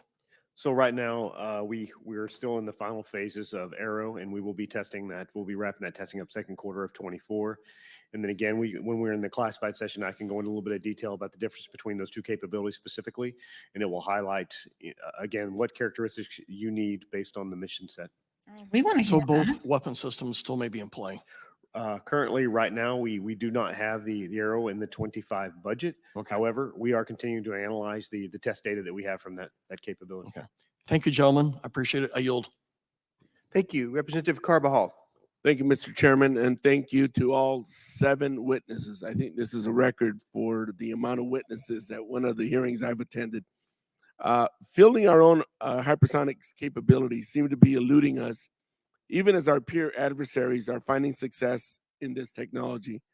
This is a technology that might cost the taxpayers billions without delivering the intended result. But it is a technology we need to continue pursuing to keep pace I would with guess China and Russia, trillions. and to allow ourselves to better understand the threat. I think research is critical to understanding and deploying any new and emerging capability. Our nation is lucky to have some of the top universities in the world leading cutting-edge research. Cal Poly San Luis Obispo is in my district, and it is working with the Air Force Research Laboratory on building a Ludwig tube wind tunnel capable of Mach 6 to conduct hypersonic research. Dr. Weber or Dr. Horowitz, can you speak to the importance of university research plays in supporting the development of capabilities like hypersonics? And do you think it is important for the department to continue these type of research partnerships? Thank you for the question, Congressman. Our universities are one of our asymmetric edges. They're very important to developing our hypersonic capabilities. They bring the best and the brightest ideas and scientists and engineers into the ecosystem that we need to develop hypersonic systems. As I mentioned before, with the Joint Hypersonic Transition Office, we established the University Consortium. We have over 100 universities in that university consortium, and that we're funding to do applied research. So one of the key things about this university consortium is that we are working with them to conduct applied research in addition to the basic research that's funded by our service labs. So that partnership is key. Again, it's one of our asymmetric advantages that we have. And the relationships with the universities are also important for identifying and developing those next generation capabilities as well. Dr. Horowitz? Absolutely. I agree with Dr. Weber completely. Our universities are an enormous comparative advantage, and our investment in them and the knowledge they produce has been critical to the military technological edge that we've enjoyed for decades and hope to continue to enjoy, whether in hypersonics or in other areas. Your answers would have been perfect if you said the best universities are in my district. But one potential way to drive down costs of hypersonic systems is to make them reusable. Dr. Weber, can you describe the concept of a reusable hypersonic aircraft and what it will mean for our ability to project force over China? How would this capability allow us to thwart or overwhelm Chinese anti-access area denial capabilities for critical ISR and strike missions? Thank you for the question. So a reusable hypersonic aircraft would take off and land on a conventional runway, just like any other aircraft, but it would accelerate to hypersonic speeds and cruise at hypersonic speeds to perform missions. The missions that we've identified would be responsive strike and ISR. So it would give us the ability to deliver effects and to collect ISR very quickly, much quicker than our traditional bomber forces would. Thank you. Dr. Weber, can you describe the timetable for development of reusable hypersonic aircraft? And what are some of the key technology development targets you're looking at? Thank you. So we are currently addressing critical technologies for hypersonic aircraft. With reusable aircraft, one of the key differences between that system or that application and, say, a weapon, of course, are the reusable structures. So there's a lot of work that we have to do in the science and technology world to address the materials and structures for a reusable hypersonic aircraft. Also, the propulsion systems are different in the sense that they're combined propulsion system as opposed to a single type of propulsion system. So reusable materials and structures, propulsion systems, power generation is another key technology. Thank you. In 2018, Congress recognized hypersonics was one of the 6 key technologies, and the Office of Undersecretary of Defense and Research and Engineering was established to drive the technological development required to secure the homeland and warfighter deployed abroad. Mr. Weber, how confident are you that we are on track to lead on this technology? And if we are not there yet, what will it take to get there? So thank you, Congressman. So I'm confident that we can deliver this technology and this capability into the hands of the warfighter. It's important for us to maintain our national will and our national commitment to this area. We have made good progress, and we are at the threshold of delivering capabilities to the warfighter in the next couple of years. Thank you. I thought I'd ask you some softball today since you were getting grilled earlier. With that, Mr. Chair, I'll yield back. Thank you, Representative Strong. Thank you, Mr. Chairman. I thank each of you for being here today. As I've said many times before, Huntsville, Alabama is no stranger to hypersonics. I'm thankful for the chance to have this discussion with all of you today, and especially glad to see one of Redstone Arsenal's own here today, Lieutenant General Rash. Welcome. The standard of excellence and dedication to the mission set by RICTO should be an example for the entire department. Dr. Weber, I also appreciate you taking the time to stop by my office last week.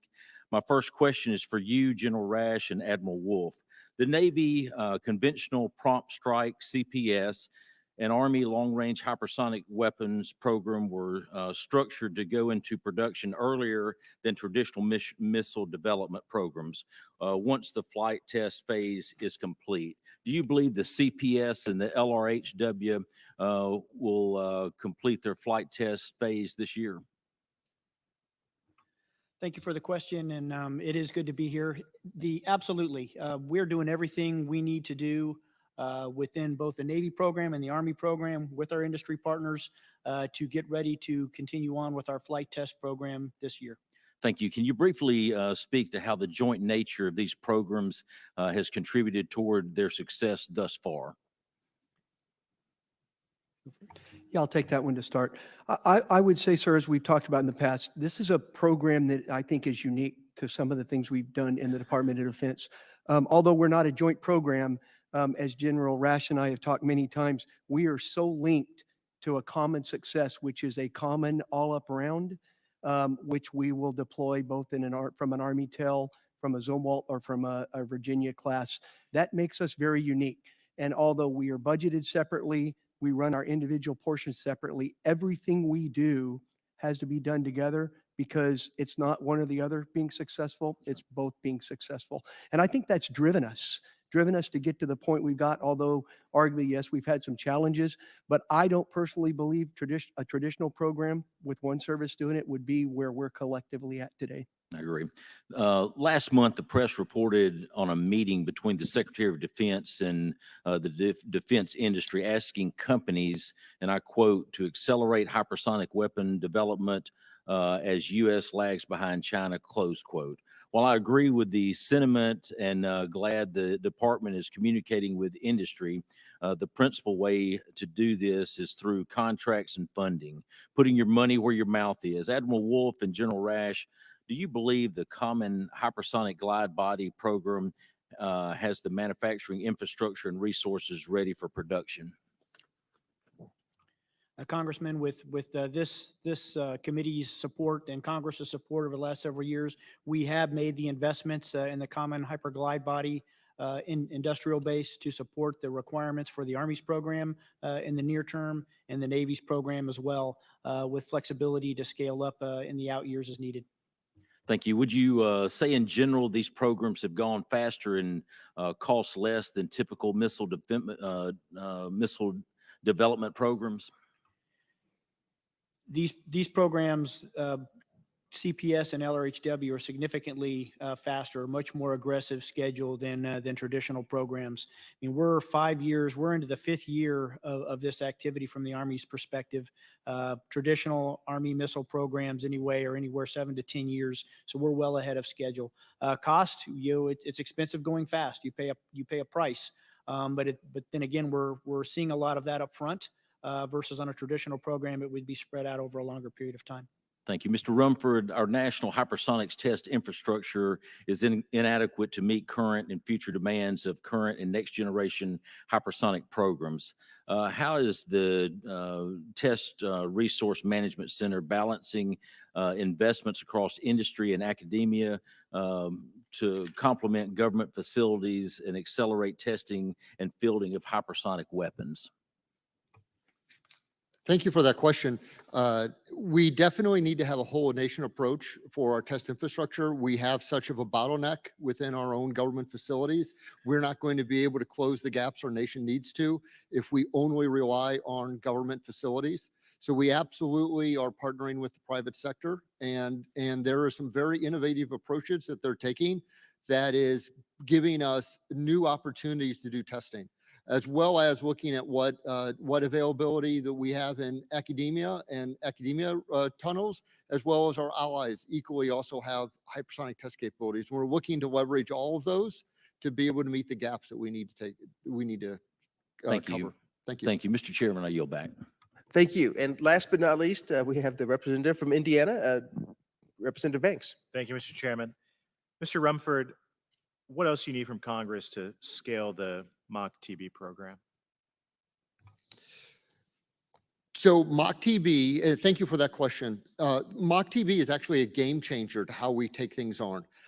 If you look at traditional acquisition and what the three gentlemen to my left have to do, is often when they're doing their all-up round tests, there's a whole set of components that are all being tested for the very first time.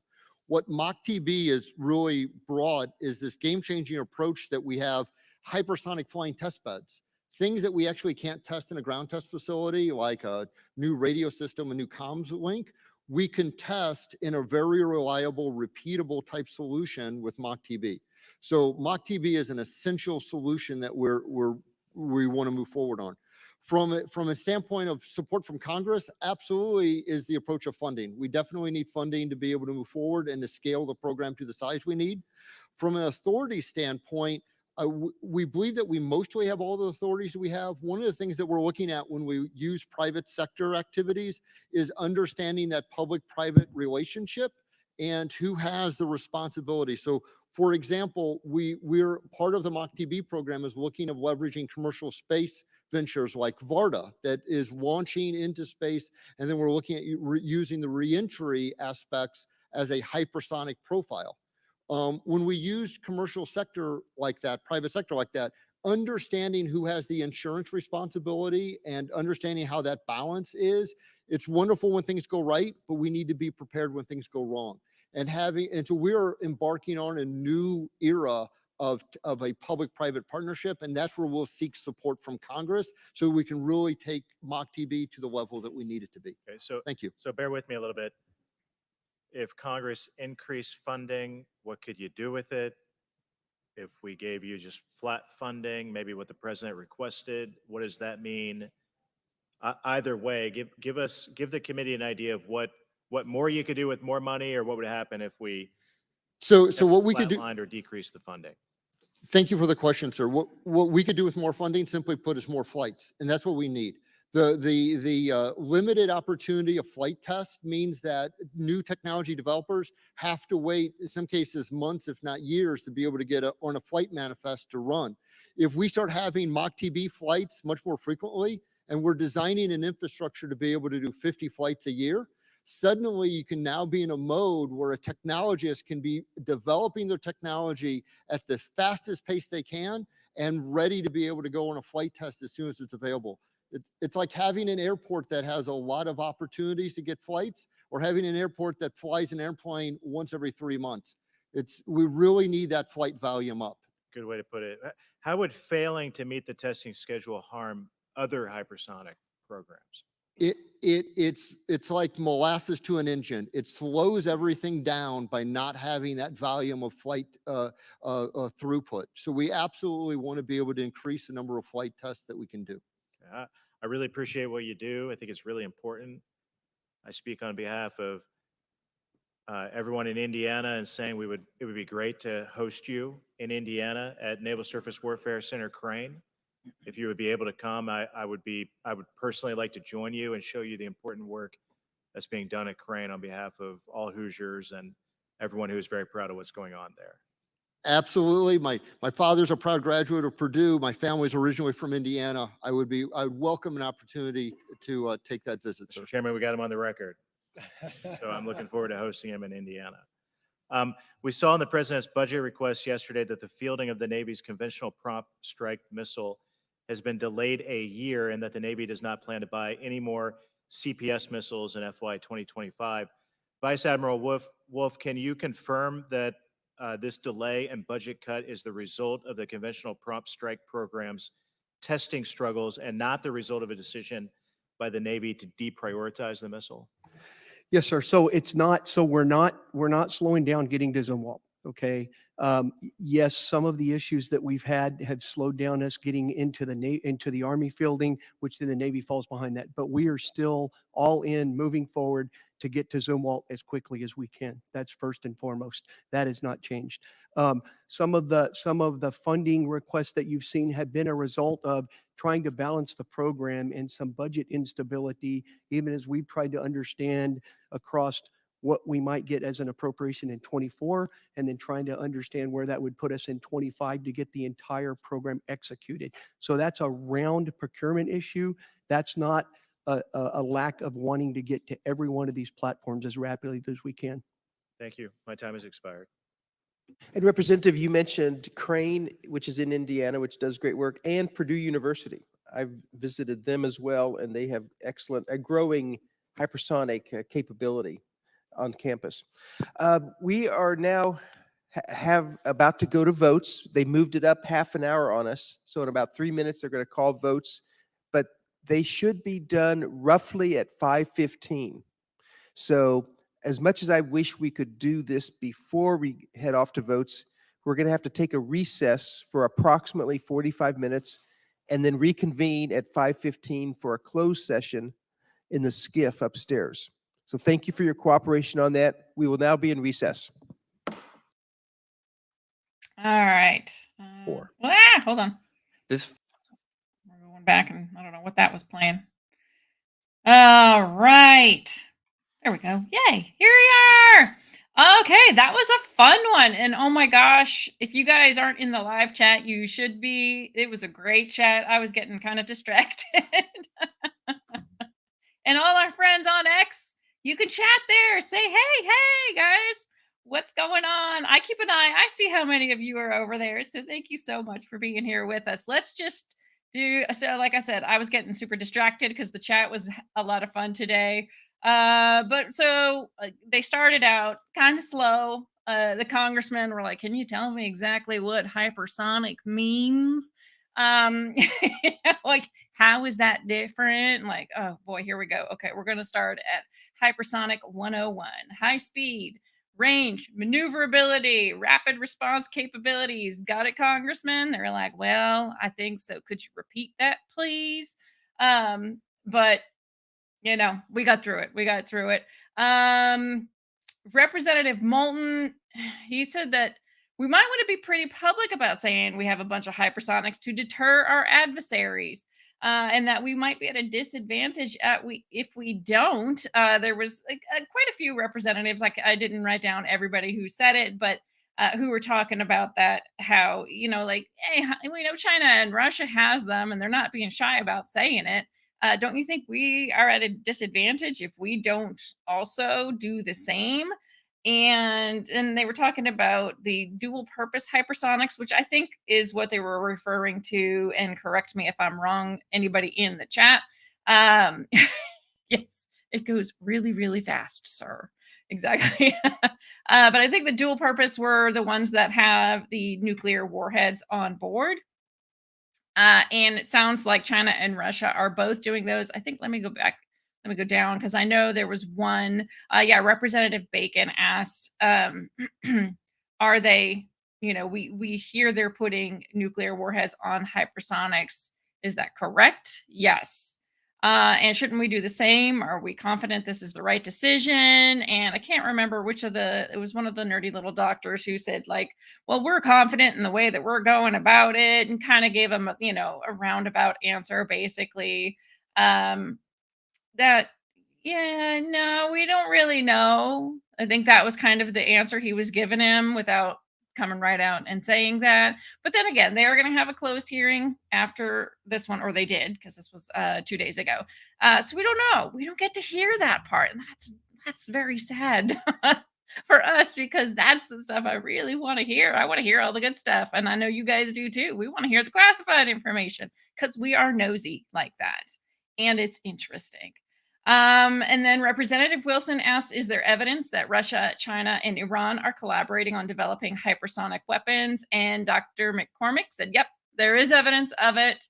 And then he was like, well, shouldn't we also do the same then? Like, wouldn't it be helpful if we were collaborating? And then Dr. Weber spoke up and said, well, we are. We're working with the UK. We're working with Norway. We're working with several other countries on collaborating on the development of hypersonic weapons. So that's good. There's a little bit of collaboration. The U.S. can play nice sometimes. And then, we heard the theme, same thing that we heard yesterday with General Richardson, which is money. We need more money. You guys aren't giving us enough money. Hello, you want us to get through these things quickly and get these developed, but all of that takes money, and we just aren't getting it. So they were talking about, we need to create testing facilities. These weapons themselves cost a lot of money. In order to speed things up, they need, just think of all the basics. They need more people. They need the more equipment. They need the facilities. They need the opportunities to be able to do these things. All of those things cost money. And so that seemed to be a recurrent theme throughout the whole hearing, as is most times with any of the military hearings. Because the military, they get a ton of money. Let's not forget that. They get a ton of money. But it sounds like a lot of it goes towards maybe black budget type developments. We don't know. We just know they have a huge black budget. But what about these? What about these things that are a little more public? they should also get an equal amount of money. If these things are necessary, then we got to make priorities, people. We got to do what we got to do. And then they talked a little bit about mock TB. They didn't get into it too much. I think it's some sort of modular testing not facility, but it's like what did he call it? Like not a floating, like basically they're modular testing facilities that are movable in some way, shape, or form. He didn't go into it too much, and I haven't looked into it, so clearly I have no idea. But he did say it's a great way to test, because I think they could do compartmentalized testing on them if I understood what he was saying, and I can't remember. It was one of the doctors. I can't remember which one who was talking about this. And then Senator Banks asked, "Well, what could you do with more funding?" Because he said, again, it's a great way to test, but we need more funding. So Senator Banks, great, or not? Sorry, Senator Representative Banks. Well, what could you do with more funding? And he was like, well, we could do more flights. Some researchers have to wait months or even years for a test flight, and that's part of what's holding us up. So again, it comes back to dudes, we need more funding. And then Admiral Wolf kind of like hit that point home. He General Richardsoned it and said some of the funding requests that you've seen are a result of us trying to balance these programs with regards to what funding we might get year to year. So from what it seems, in several of these hearings, the military would do better if they knew kind of ahead of time, like how much money are we going to have? Is there a certain, dollar amount that we can count on from year to year so that we know what we can ration money to or from? So there we go. That was pretty much it. It was a really, really interesting one. And dang it, I'm so bummed that we can't hear the classified version because it's super fascinating. And isn't that weird that I'm really fascinated by weapons? Is that an odd thing? It probably is, but that's okay. It's all right. I'm fine with that, really. I really am. I think they're really cool. Like not what they do. Well, like, don't get me wrong. I don't think like killing a massive amount of people is really cool. I think the technology is really interesting. JWW said, no, it's not. It's not weird. All right. Either we're both weirdos or you're right. It's not weird. Jonathan saying 114 countries have signed no nukes in space treaty. I think that's probably not us. I'm going to imagine that we didn't sign that one. If we did, they lied. They lied. There's no way they're not going to put weapons in space. They're just not. Especially if Russia's going to do it. Our government. Well, if Russia's doing it, we're doing it too. And we're going to do it better. And we're going to hit them 10 times harder. That's our government, as it should be, as it should be. Michael Brooks, hey, Michael. No, that's perfectly normal. Great. I'm amongst friends. That's wonderful. Nixon treaty with Russia for no nuclear bombs in outer space. I think they lied. If that's the case, they're going to do it. Come on, you can't tell me. Unless they can get Russia to say, no, we're not going to do it. Even then, I would question if they actually aren't going to do it. I think they might do it and then just say, oh, no. Oh, gosh, no, we would never. We're not doing that. That's horrible. But then they're going to do it. That's kind of the stance that I think they would take because they don't want to be, holding the 8-ball if like Russia does it and then we need them. What are they can't just like all of a sudden launch them up. There's no way. There's no way. Oddly enough, there are over 114 countries that don't have any satellites in space, says Chris Martin. Wow, that is interesting. We have a lot of satellites. Dang. Like, it's funny. You think of like, okay, we've got some satellites up there, but when you really look at it, there's a ton of satellites up there. It's crazy. The government wouldn't lie to us, Jonathan says. Of course not. No, they are just straight shooters, our government. They are going to be honest and they are going to stand by their word. And if they say they aren't going to do it, you can bet your bottom dollar they're not doing it, right? Y'all. Will anyone actually believe the former KGB colonel when he says anything? Are we talking about Putin?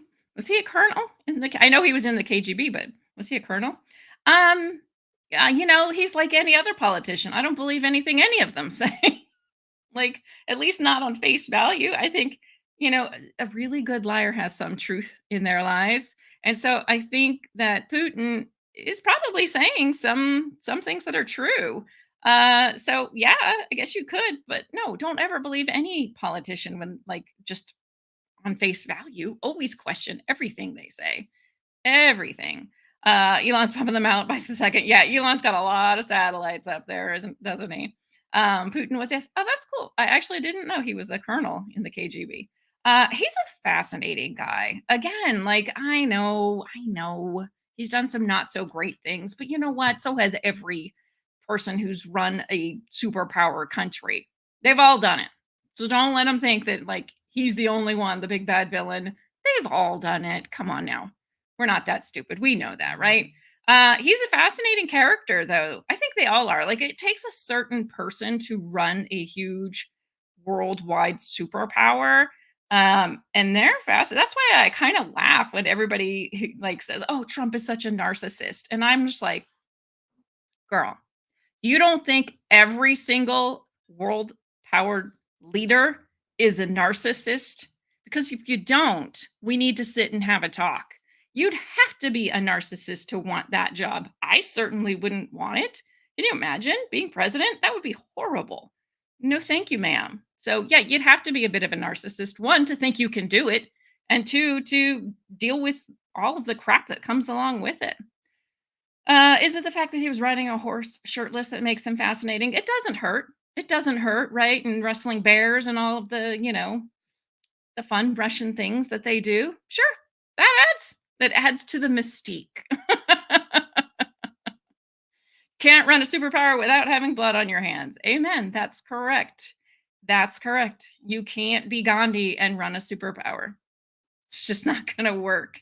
It's not going to work at all. Yeah, they're the only ones that want the job. It's true. You'd have to be a narcissist and probably a bit of a sociopath to want the job because you're going to have to make really difficult decisions. You're making life or death decisions probably daily. And that's a tough job. And you definitely can't be like an empath and be president. That's just not going to work well for you. That's a bad situation. You need to get out of that ASAP if you are, but I can't imagine that you would even run for president if you were. So you have to be someone whose emotions are tempered. Let's just say it that way. There's my past psych training coming into play. Their emotions are tempered. They have to make some critical decisions. I'd be a great politician, just not president. You got to find ways to say things that sound really good, even if it's kind of crap what you're doing or saying.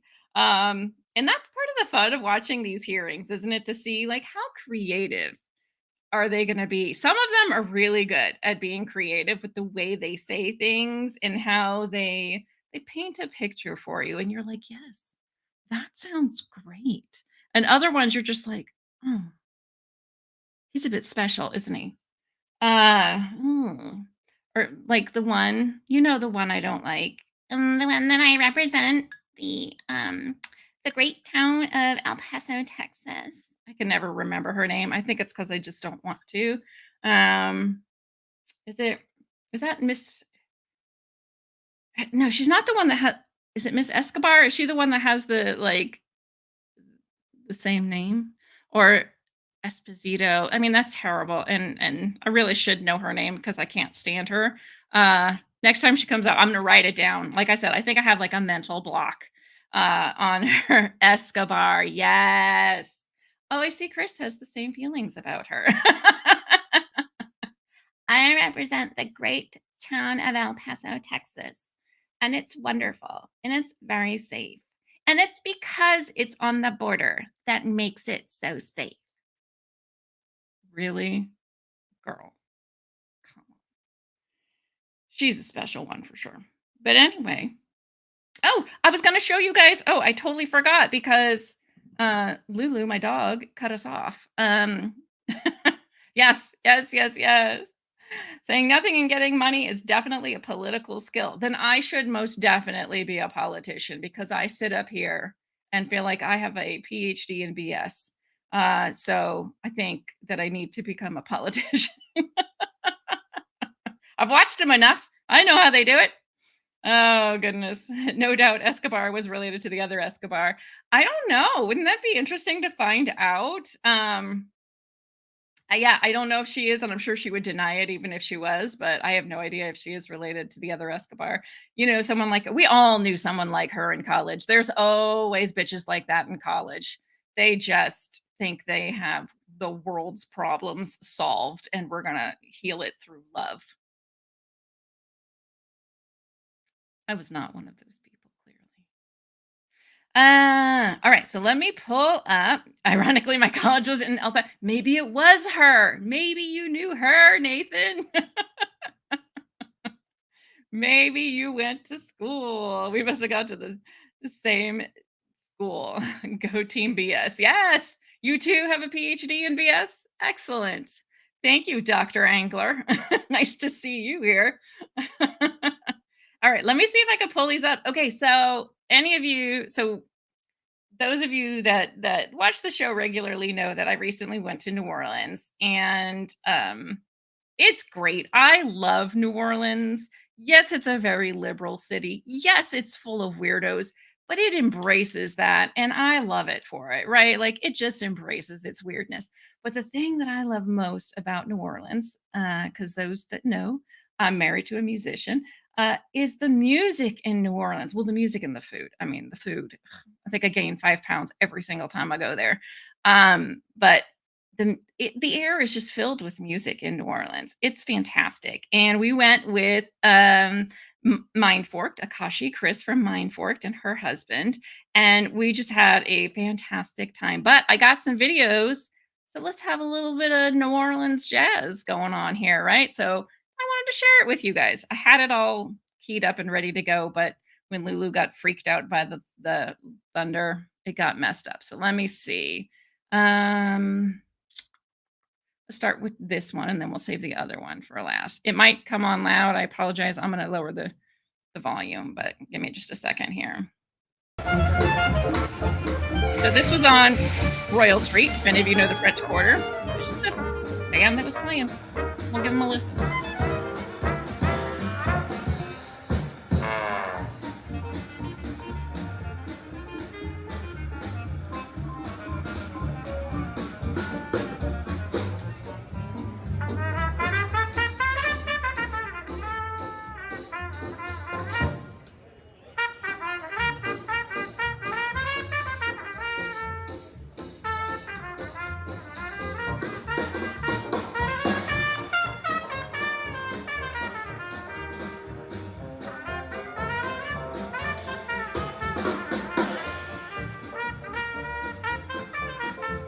Have any of you guys been to New Orleans?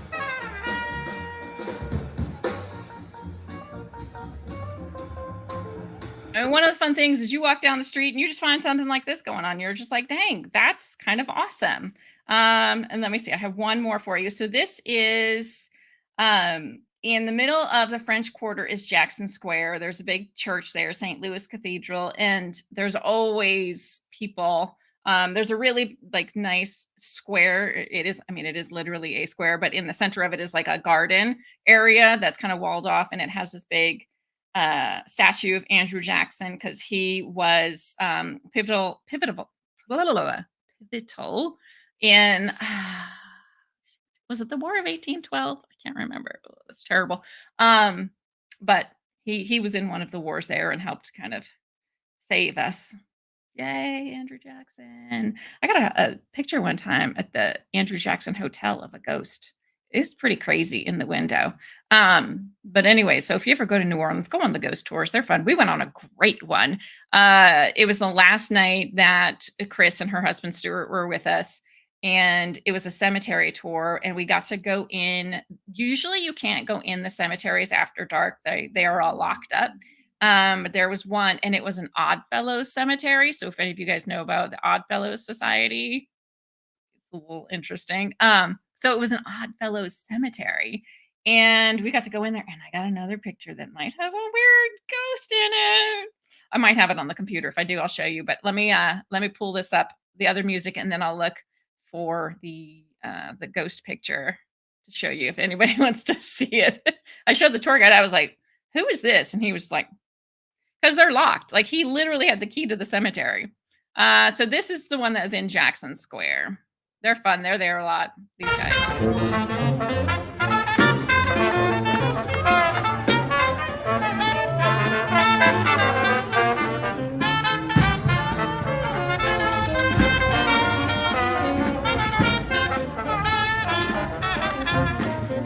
Can't see him at the.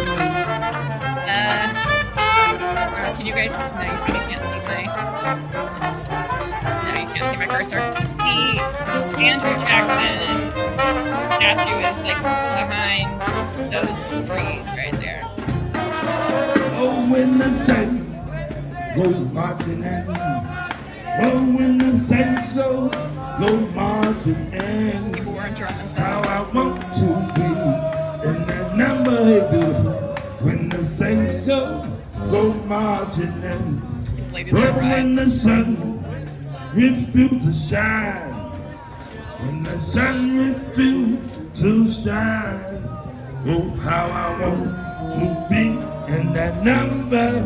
Oh, when the saints go marching in. Ladies and gentlemen. All right. So they were fun. They were there a lot. What happened to the screen? It's all weird. Okay, let me pull up. Oh, dang, my face got huge for a second. What a group. They were having a good time. They were enjoying the music. They were dancing and just living the best life. Yeah, he did. He did sound a lot like Louis Armstrong, didn't he? He had a really good voice. And they were there most days that we were there. We were there for a week. So there is definitely a distinct sound of NOLA jazz. There is. We also saw like our first. No, it was our second night there. We were waiting for Chris and her husband to pull up in front of the hotel, and there was a wedding, and they had one of the processions, the the typical New Orleans jazz processions with umbrellas, and they're dancing to the music, and they had a full band and everything. It was so much fun. So goodbye. Just gonna grab my tuba and see you downtown.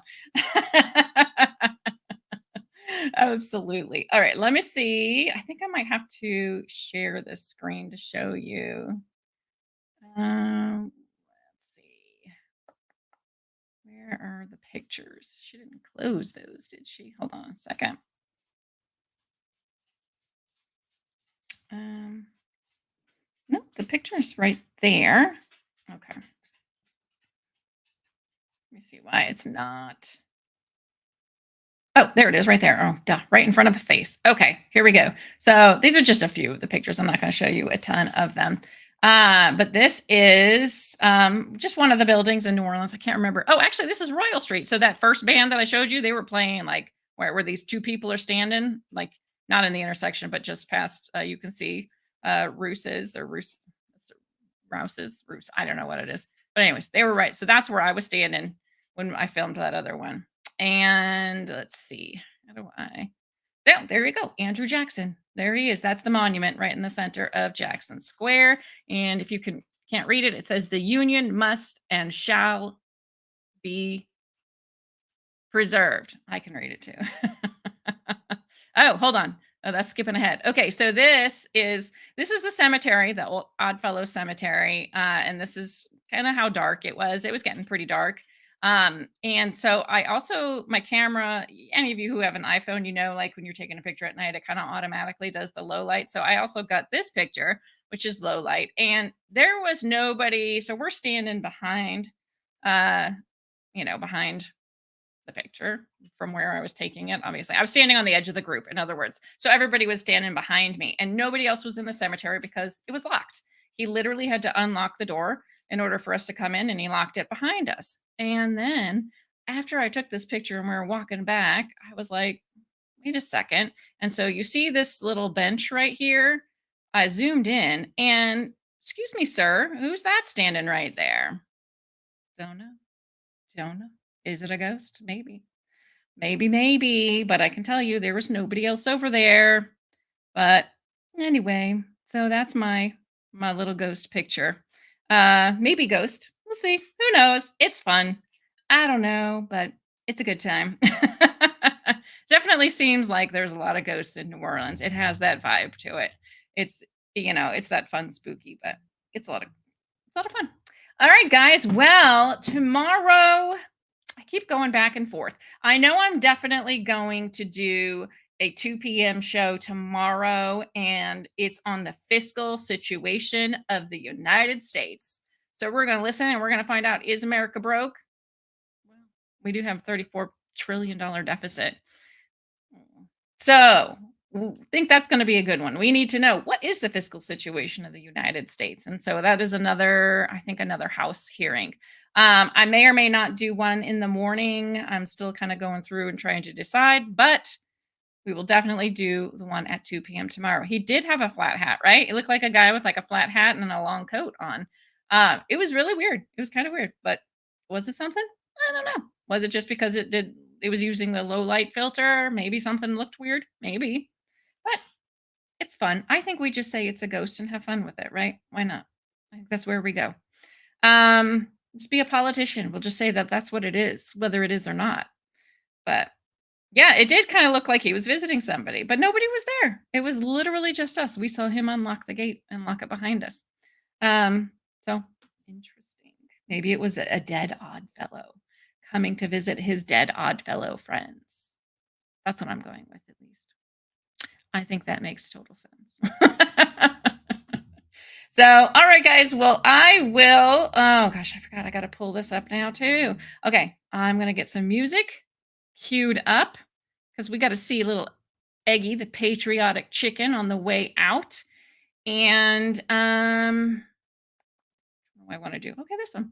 And she's doing well, by the way. Anybody who's concerned, poor Eggy, the one that you see in the picture. Where is she? Right there.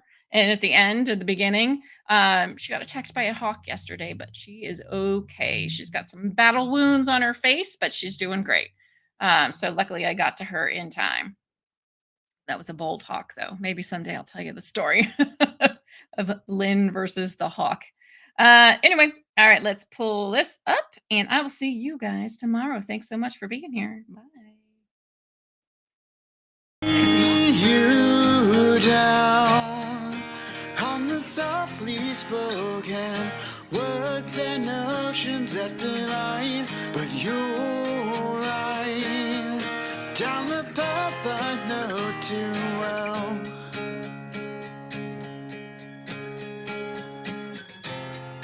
You're right. You're right. But in my head, there's a picture of me finding who I am and who I should be. I've lost myself in insanity. Now I'm finally free.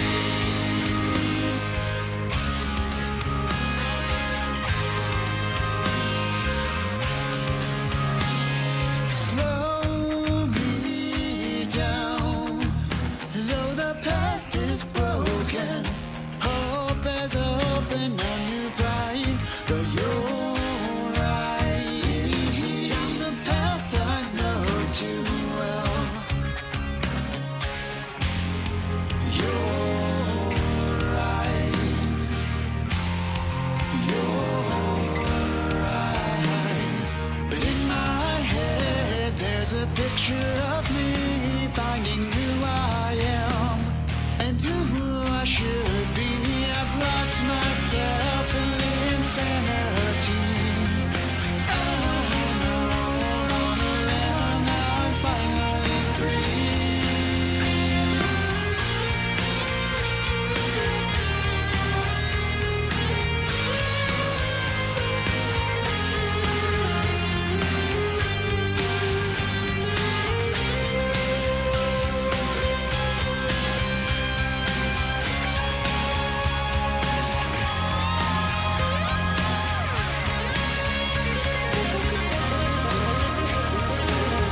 There's a picture of me finding who I am and who I should be. I've lost myself in the insanity. Now I'm finally free. I'm out on a limb. And in my head, I'm out on a limb. And in my head, I'm out on a limb. And in my head, I'm out on a limb. I've lost myself.